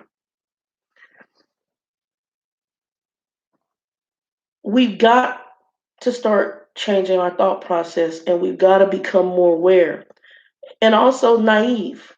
That what I call ignorance and bliss. And somebody said common sense ain't common. A lot of people don't have it, nor do they want to pick it up and use it. The same way my father is sleeping his way to a casket, and his thought process, well, I understand, you want to look nice. Because that's the other thing that has come in our community. We're so busy trying to look like people, the weave, look like people, the nails, look like people, be cool, be blinging, act and look like other folk, that we're going to go into the petri dish of the beauty salons, the barber shops, go get tattoos so we can be cool and tatted up because that's supposed to be cool. To look like I'm something and go back to the project apartment because I'm gonna spend $50 for my nails and hair, but I live in a slumlord apartment. My biological father, he's an example. Now he made good money. He made in $100,000 range on a railroad. He gets a good pension right now, 35 something hundred a month. But for him, he lived in a slum apartment when I first went out there to Lubbock. He wanted to buy $100,000 sports car to drive it up there so he could look pretty in it in a town that was 15 minutes in every direction. I'm not trying to be mean. I'm trying to use an example of slavery mentality and the mentality of our people. And this is why we're dying at an unproportionate rate because we don't think beyond that. Danielle was saying when her sister came down with COVID out in PA, I can't go back because all them ninjas done all been up and out of each other's house. That's the other thing. We don't listen. Quarantine means you stay in your house. I told my friend who let her ex-husband and the grandfather in, and the ex-husband sitting in the hospital right now with COVID. They told you that the only people that should be in your house is you.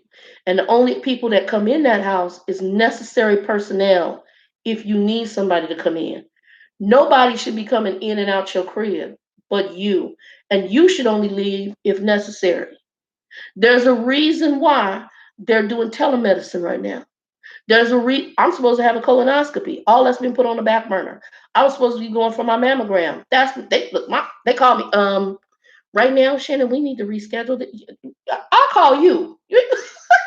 Look, I'm educated enough. I'm gonna call you when it's time, cause I don't need to go in there and have you stick something up, good, bad, and different. Preferably ain't got no colon issues, no colon cancer, none of that, and go look around my insides, and then get COVID from being in the hospital because the hospital I was supposed to have the procedure at was one of the ones that had the first cases of COVID come in. No, I'm good. We're good. I'll call y'all when this is done. We'll talk then. Me and my doctor. I'm gonna re-up my meds. I'm having everything shipped to my house. I'm getting this set up in here where I don't have to go out here. I just go to the backyard to take care of my little garden.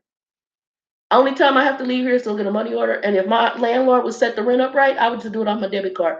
I really honestly would not have a reason to leave this house. I had everything, even my toilet paper, delivered to the door. Yes, I did. I have a service I use. It went and bought all my groceries.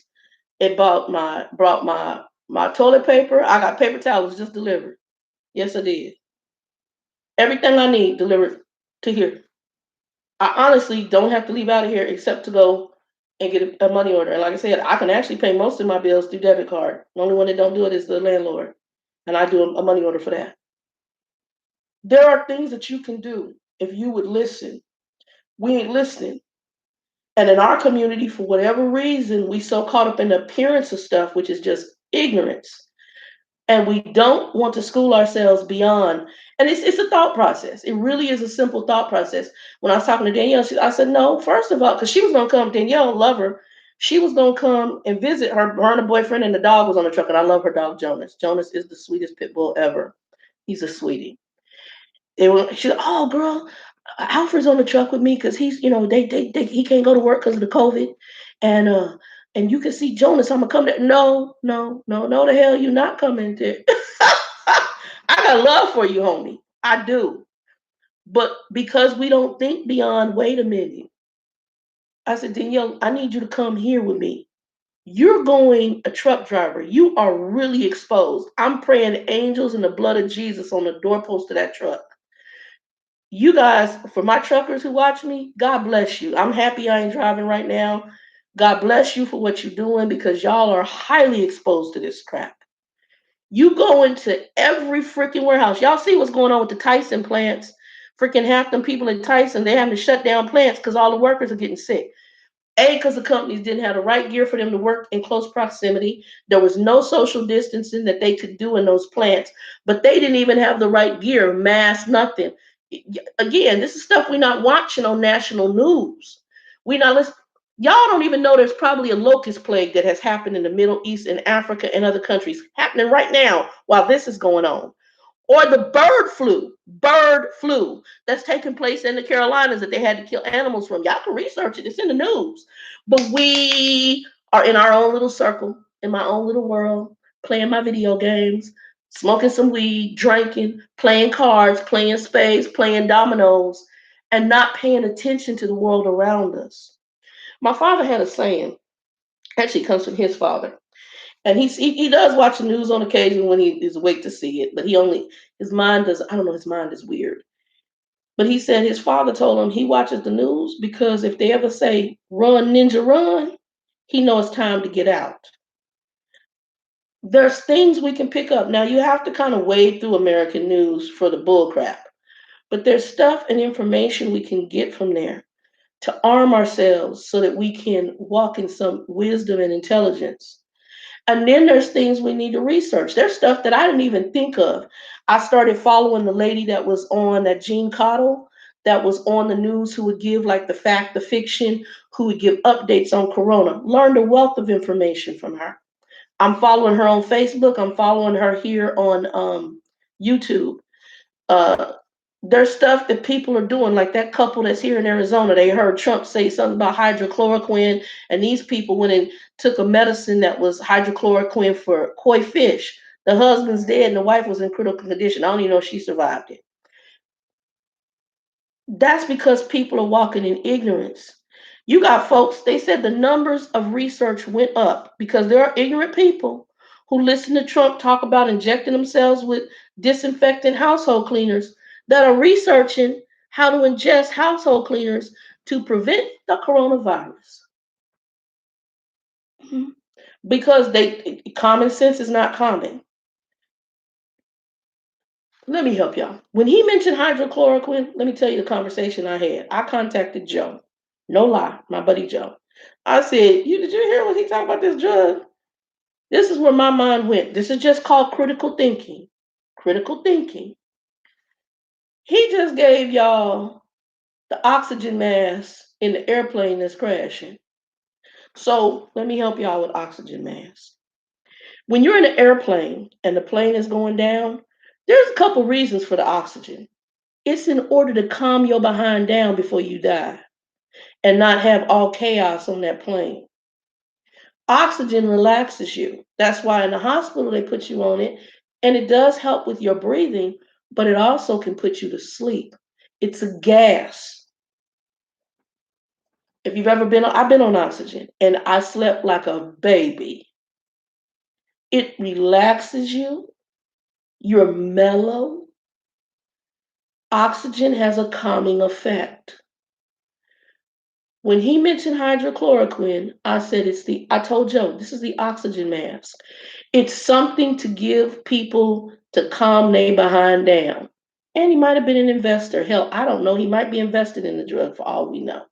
Later, we find out the drug is killing folks off who it's used for malaria, but it has some underlying side effects and it was killing folks off. They talked about the number of veterans who they put on this in the treatment of COVID who died, mainly not so much to COVID, but because of the hydrochloroquine. Welcome to the oxygen mask. Falling out the plane as the plane is crashing.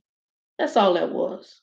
It was something to calm people down, give them something to use and say, and folks went. So now you got people researching what should they ingest bleach, or because ignorance is bliss, and folks when they're scared they don't think.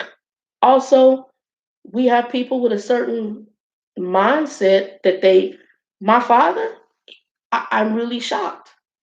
I sit and just in awe of he'll tell you I'm not a businessman. He's not an intelligent man when it comes to certain stuff. He's a very simple person. And I be sitting there like this. I'm not trying to be mean, but he also doesn't do anything to better himself beyond his comfort zone. If it wasn't about sex, if it wasn't about drugs, and then later when he supposedly became Christian, he read a Bible. But if it wasn't about any of that, he had no interest. We have to want more out of this life to get more out of it. And as a people, we gotta want a difference, to be a difference, to make a difference, and to have a difference in our life. We're all guilty on some level. I'm not this weight for no reason. I mean, granted, we're all obese on my mother's side for a lot of reasons, and we're probably prone to it. But also, like I said, some of it's cultural diet. Now, I stopped eating fried foods. I'm not a huge fried food person anymore. Anyway, my whole taste buds have changed as I've gotten older. But I'm a food person. I love good food, and I eat. When I eat, I'm going to eat an abundance of food. I also know that a lot of my weight is due because of when I eat. Most of my jobs have been night jobs. So I eat late at night. That's not when you're supposed to eat. Your system is made to eat at certain times.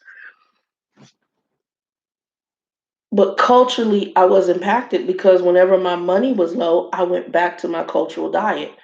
Do I know how to survive in this time? Absolutely. Any family and some folks that ain't used to this, some of these folks that's middle class, that these folks who don't know how to stretch money, who don't know how to feed bellies, they're gonna get their feelings hurt up in this one. Because see, black folks, Latino folks, those folks that probably are looked up down, we will go back to that cultural diet as needed if we have done better in order to survive, in order to have a full belly.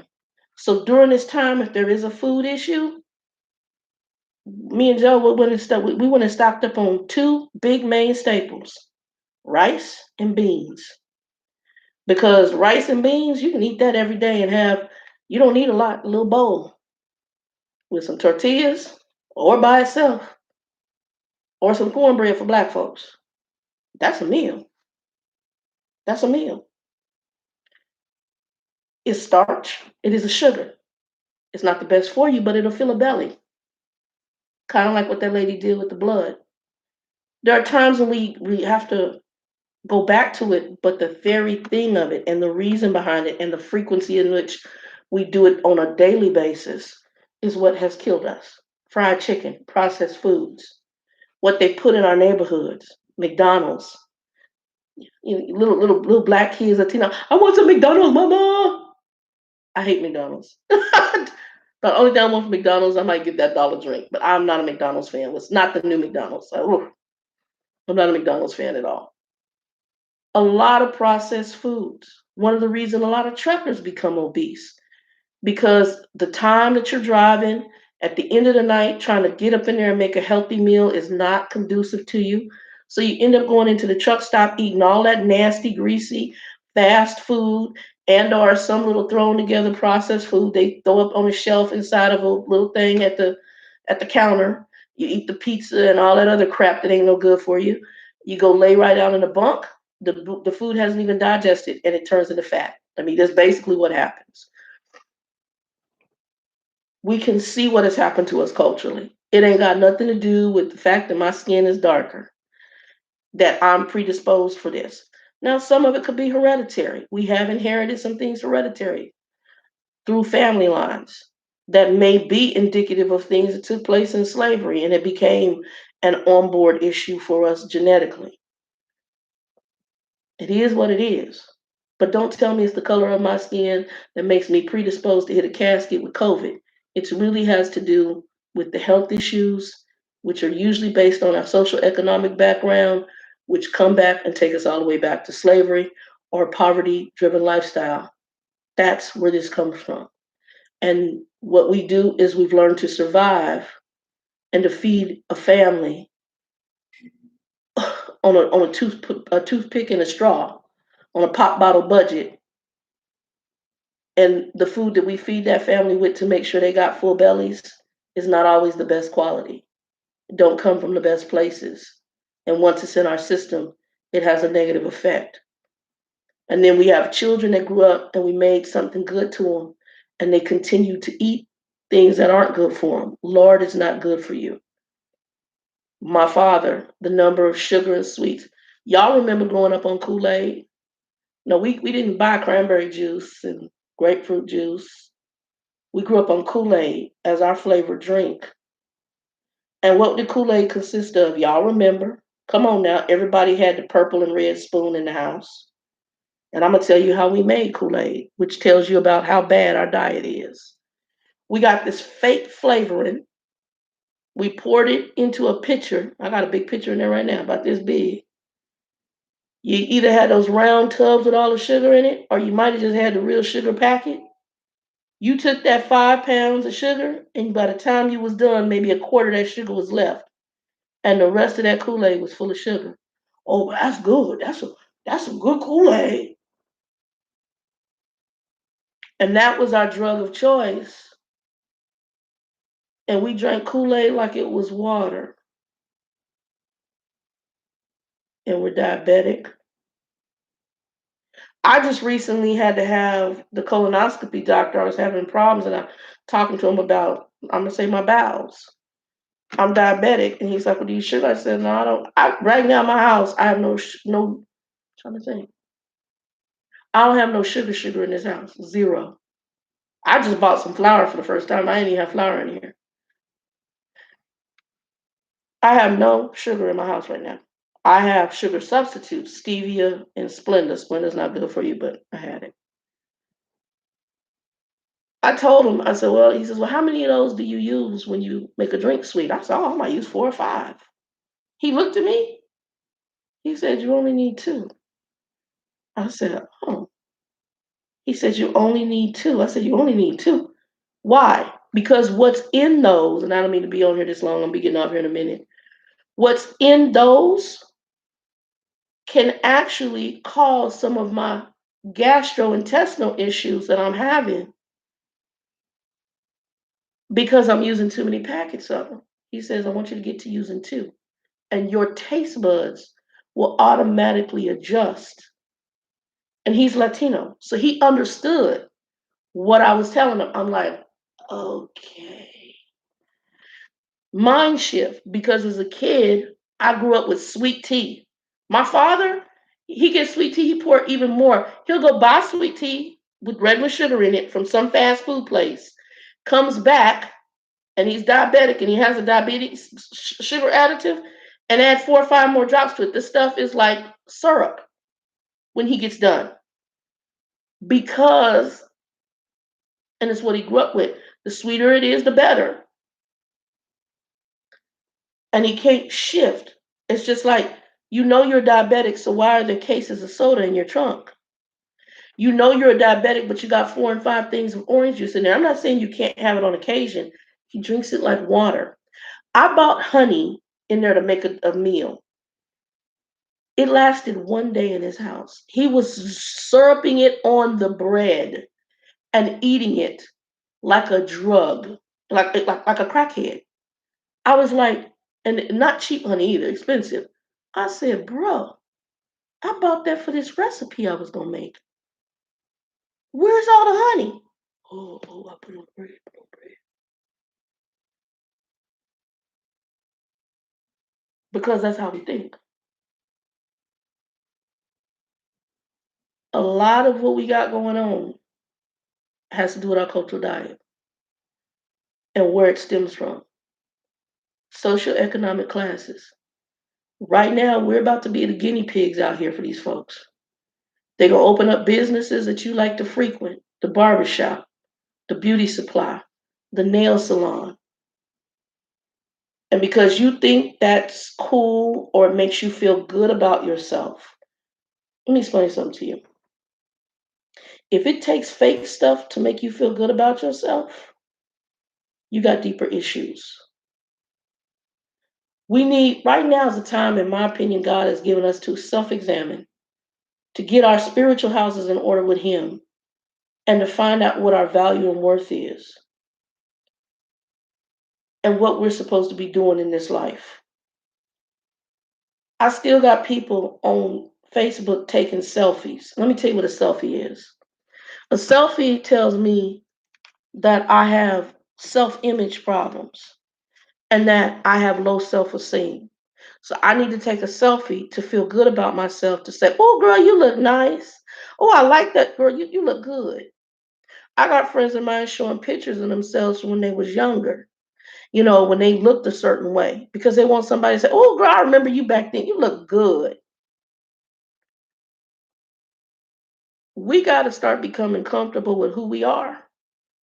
That's how I can go into office and I say, I don't need what you got. I don't need a position or a title to be me.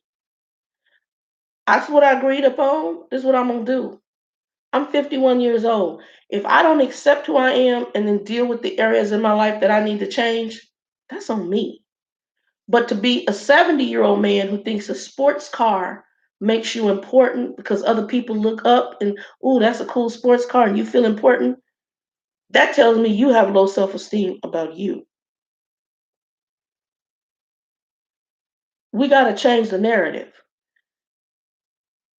We got to start working with this.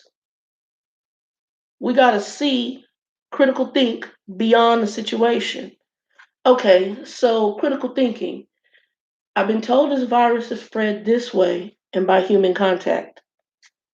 Well, when I go to a grocery store, folks is picking up cans and we all do plastic bags. And even if I have the groceries delivered, I have an area in my house, the groceries sit for 3 days, unless it's fresh produce. And I have to handle that a certain way. And I disinfect, I spray with what I got, the outer bags, boxes, Amazon, Walmart delivered the other day. If I can get to my gloves in time when I put my gloves on, bring the package in. I spray the door handles because I've had to pick the package up, come in. So basically, I'm doing contact even with the gloves on. I spray the packages down with either a disinfectant and or a bleach, water, and soap solution. I then let it sit. Even my mail, even though I see the postman, he has gloves on. I don't know who all handled that mail before him. Everything you do, you got to critically now think because the virus can last on surfaces. Metal, 3 days. Plastic, 3 days. Cardboard, 24 hours. What are we picking up our groceries with now? Plastic bags. Some of the produce you get is wrapped in a saran plastic. Some stuff that's shipped to you comes in cardboard, 24 hours that the virus can sit on that. I was watching in China when they reopened and they said they started having a few new cases come in. This is what they said on their newscast. It's probably coming in through the luggage of people coming back into the country. The luggage, not necessarily the person, the luggage.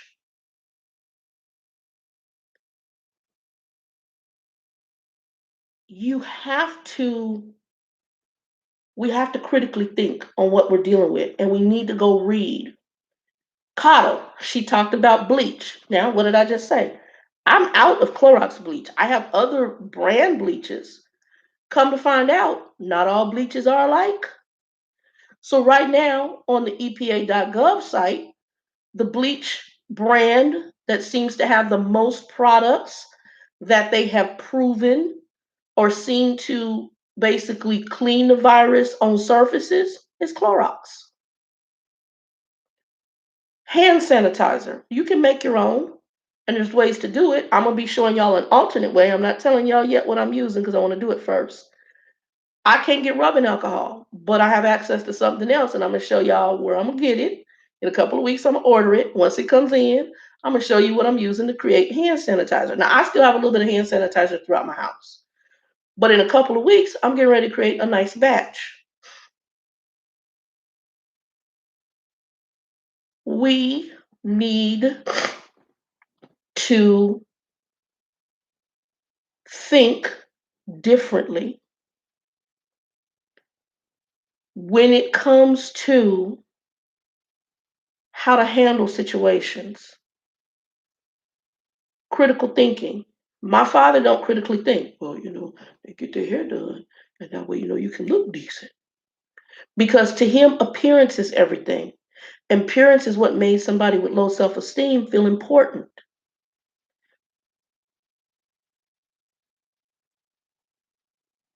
Get to know who you are. Understand your value and your worth. Also understand what other folks' agenda is. Don't fall for the okey doke. Y'all going up in these places, don't be the litmus test. If they want to be the litmus test, let them be it. Go in your bathroom, cut that weave out your head, get back to some natural abilities, and be happy with what God gave you and work it to your advantage. And keep your butt in the house. And while I know that some of us as African American live down the two doors down from Auntie Bobo and Uncle Jack, Auntie Bobo and Uncle Jack need to keep their behind in their house, and you need to keep yours in yours. We don't need to be going back and forth, because before you know it, all three of us are gonna come down with COVID, and of that 70%, at least two of them gonna end up in a casket, and you might be on your own, and Auntie Bobo and them not there because y'all couldn't listen. It's not to say you don't love family. It's not to say you don't love your friends. But if you really love them, stay the hell away from them. And if they really love you, they need to stay the hell away from you until they have something to possibly treat and or diminish this crap. Walk in some wisdom. For those of y'all who walking out here and y'all think y'all invincible because you're 25, 30 years old, I'm going to tell you right now, as a licensed minister behind the scene, the number of emails and contacts I'm getting from other ministry contacts of 5 and 8-year-old babies who are being incubated because they have COVID. Or do I tell you about the tiger in the Bronx Zoo that's got COVID? Or do I tell you about the cats and the dogs that are testing positive in New York State? Y'all ain't watching the news for the disease. This stuff ain't no joke. Oh, well, we don't think the animals can pass it to ninja necks. It's a virus. Don't sit here and lie to me and tell me what can and can't pass stuff. Don't. Jaden, you funny. They need to inject the vaccine. It's crazy as hell. You don't want to do that. So we've got to we've got to do some what I call critical thinking. And for whatever reason, in my community, we haven't been taught that. In other communities, and I know, like I said, me and Joe, we had to come because me and Joe were supposed to go to the international market, and he said, Shannon, something's telling me we're not supposed to do that. I said, Joe, I've been thinking too. You're right on the money. If I need to go, I go by myself because we can't social distance in his car. Me and him live in two different houses. He has much more risk. He's 60 some years old. His mama's 96. He's got a 70-year-old sister there. He's got another 60-year-old brother, and he's got a 50 some year old Down syndrome brother with health issues. And then he has a nephew who's like 15, great nephew. Too many people in that house in a high risk category. I'm in a high risk category on my own. Plus, about me, that's only me. So I have less risk except for when I walk outside this door. Then my risk goes up. We need to critically think when we're dealing with this. And no, to my truckers who think because of my pigmentation that I'm automatically like, just walk outside and the virus says, she black, let's get her. Oh, when that driver said that to me last night, I was like, are you for real? That would be like me saying you transgender, so because you're transgendered, when you walk out your door, you're going to get AIDS. And I was around when the AIDS HIV crisis first happened. And I was around when they called it the gay plague. Had nothing to do with being gay. Had nothing to, it was a basically a sexually transmitted disease that could be it was a blood and or sexually transmitted disease. And they called it the gay plague until Magic Johnson got it. Then all of a sudden, we're alert. Heterosexuals get it too. Ignorance is not bliss. Ignorance will get you dead. Please, please, please research. Don't take sound bites. I had somebody come on here in one of my other live chats, and I'm gonna end this here because it's 2 hours. I don't mean it's 2 hours. They came into one of my live chats, and I was saying that we knew that heat is supposed to have an impact. Supposedly, I think it's like 87 some degrees, something like that. The virus does not last well in the heat. That's why they thought the heat of the summer is going to help with diminishing this virus. But Fauci, which I like, he said, even though Trump didn't want him to say it, we may have a huge resurgence in the winter months. And the other, I forgot who he is, whatever, the other guy said, yeah, we may have a problem because at the same time of doing with flu season, we're going to be dealing with this virus unless we have some kind of a vaccine. Or we're going to be dealing with flu. We're going to get hit hard between these two things. And the other theory is, will this virus possibly evolve, change? adjust, freaking adapt. The stuff, if it gets into your refrigerator and freezer, it sets up residence. When you bring your packages home, how you supposed to disinfect them before you put them in the refrigerator, freezer. Any plastics, any containers they're in, transferring, child, by. It's a hot mess. And it's not that I'm trying to use fear, but because we need to walk in wisdom. Anyway, y'all, I'm going. Hold on. I'll call him back in a minute. I want to read through this, and then I'll call Joe back in a minute. Let me read through. Let me go back up here and try to catch some of your comments. Let's see.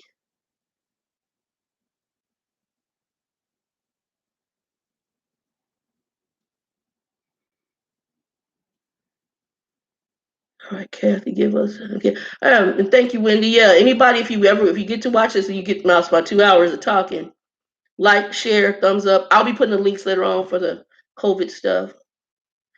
Kathy said, people, please stay on top of things. Listen to your professionals and not your president. And above all, practice common sense. Stay home. Common sense is not common. So please go and find out for yourself. Don't go by sound bites. Go to, if you can, and I know our government can be special, but EPA.gov, CDC websites, World Health Organizations. Also, don't just be tied to American news. I watch the BBC. I've gone over and read papers in Africa. I've read papers from over in China that I can find. And be careful because you do have to wade through that. I mean, you don't know their level. BBC is a pretty reputable news. They've been around for a while. So I watch the BBC. I like it because they're not as American news tries to hype, and they sometimes become very fake and surreal. D. Ediboko said, they won't let me tell you what's happening here with our COVID-19 cases. Anyway, I am recovering. Okay, D's recovering from COVID. We've been praying for you, D. I put you on our prayer list. All right, Kathy.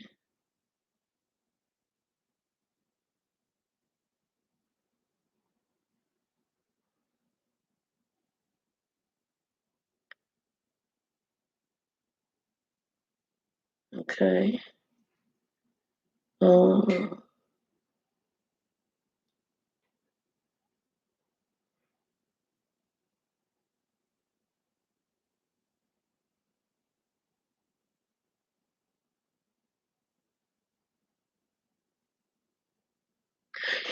Yeah, the weakness D with the COVID. I've been watching Cuomo, not the governor, but the brother who's a newscaster, and he's had some very good shows. I really like his stuff that I watch because he also had the virus and he had it bad. I mean, he had the pneumonia in the lungs, and he's been interviewing other people that he's been on like a social media group of people who are surviving or getting through COVID.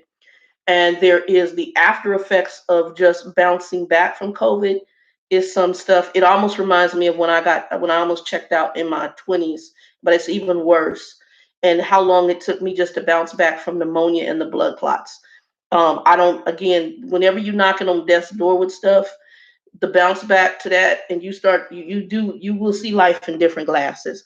So, but a lot of people who have COVID, it attacks a lot of areas. Right now, they're finding that can have impact in the brain. Was it kidney or liver, whatever?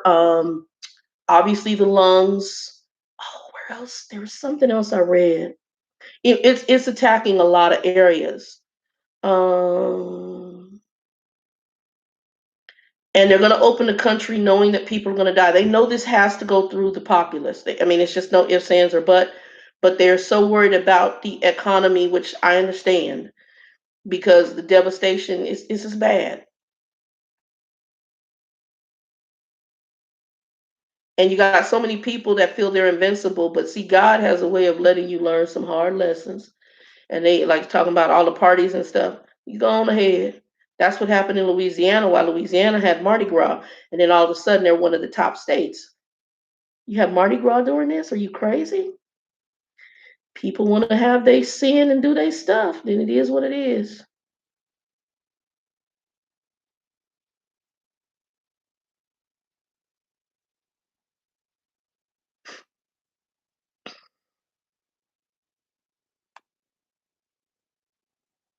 One of my friends of mine lost her husband, sister-in-law, and about 8 other family members. People are dropping off. Yeah, and that's a lot of it, D, is because folks, they still too socializing too much and not staying in their house and not listening. The other thing is because ignorance. They're not getting educated on, like, even like I said, I mean, there's people in the middle of BFE, bum freaking nowhere, and they're coming down with this. How did they get it? I'm thinking groceries. And I'm not trying to scare you with groceries, but I think because of how we handle stuff and because we're ignorant, we're not realizing nobody. How many people do you really know that it sits on metal for 3 days? How many people you think know that? How many people do you think really research how long it stays on a plastic? And even common sense to say, well, wait a minute. I just went to the grocery store and picked up my groceries in a plastic bag. Look, as soon as I saw that, I usually keep plastic bags. No plastic bag from the time this has been announced stays in this house. It goes out. If I have to go, when I had to, right now I have the groceries being delivered. When I was going out to bring in groceries, we got them to the back door. I began to unpeel the plastic outside and put the groceries inside of the door. I stepped over the groceries and then I had some Lysol. I'm out of Lysol. I need to get more Lysol, but I've been using the bleach that I can and whatever little disinfectant I got left, 409 and some other ones. I spray those down. It might be sopping wet when I'm done. And it sits. If it doesn't have to be refrigerated, it sits for at least 24. I had stuff in there sitting for 3 days. I did. Okay, y'all, I gotta go to the bathroom, so let me read the rest of this.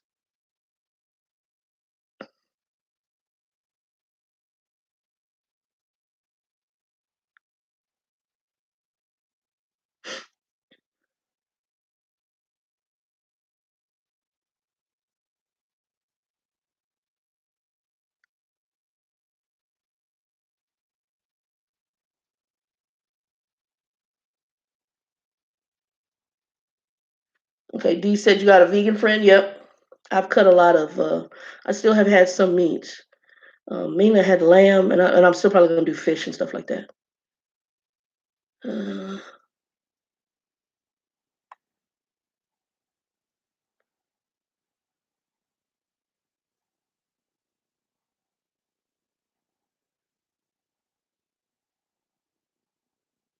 okay. Just reading, trying to catch up.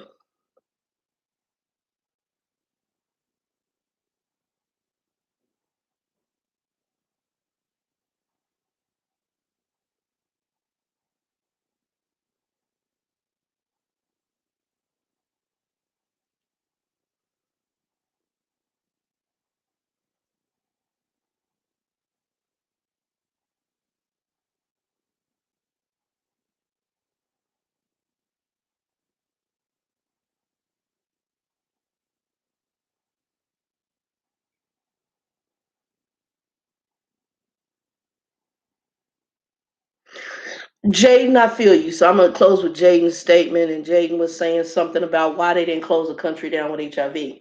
So Jaden, I'm gonna get off here in a second. HIV when it first came out, because I was around during that time, okay, and I came from the alternate lifestyle. I'm it's me and the Lord now. That's my relationship. But I lost a lot of good gay male friends during the HIV crisis. But I also had some straight male and female friends that came down with HIV and AIDS. What happened was during that crisis, they considered it a gay disease, number one. So they didn't care if the gay folks died off. Come on.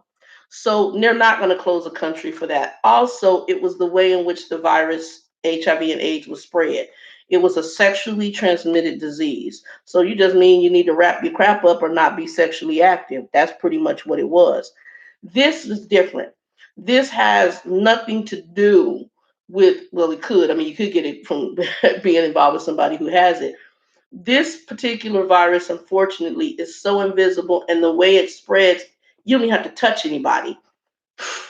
The moisture from your mouth, you don't even have to sneeze. When we speak, I put my hand in front of my face, and my hand is a little moist because as we speak, we have moist particles coming out of our mouth. One of the reasons they're now telling us to wear masks, it's not it's so that we can kind of stop the particles from traveling as far to try to protect somebody else, vice versa.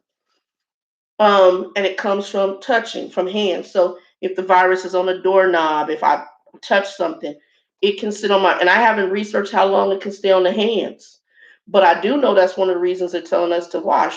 When I come in, if it tells me I'm washing my hands that much, and I walked out here in a petri dish of the virus to go get a money order or whatever, guess what I'm doing? When I come in, everything comes off. I have a bag, a trash bag by the door. I put all my clothes in the trash bag. I tie them up. I streak across my house. I'm just gonna be real. I jump in the shower and I wash everything down. Once I'm done, I come out and everything that I have transmitted myself from here to that bathroom is mopped, swept, and wiped down. That's how serious. And it's sad we have to live like that. But that's the reality of what we're doing if we become educated about it. It's up to us. Anyway, y'all, I do need to call the Joe back and I got to go to the bathroom. Y'all have a blessed Sunday. I hope this helps. Jay, you be safe on them roads, brother. I'm going to be talking. I've actually got to work with Jarvis tonight because they called me to actually work. So I'm going on because they had people call out. How you are work from home after hours dispatch manager and can't come to work, I don't know. Anyway, unless you got the virus. Anyway, y'all be blessed. Have a good night. Have a good Sunday. And please research. Don't follow the okey doke. Research your stuff. Transform your mind. Learn some stuff and do something different. Be blessed. Blood on your doorposts. Love the Lord. Get your spiritual house in order. God bless you. Praying for y'all in Jesus' name. I'm praying for y'all, your families, and your extended families, loved ones, and friends. 2 and 2, be blessed. Peace.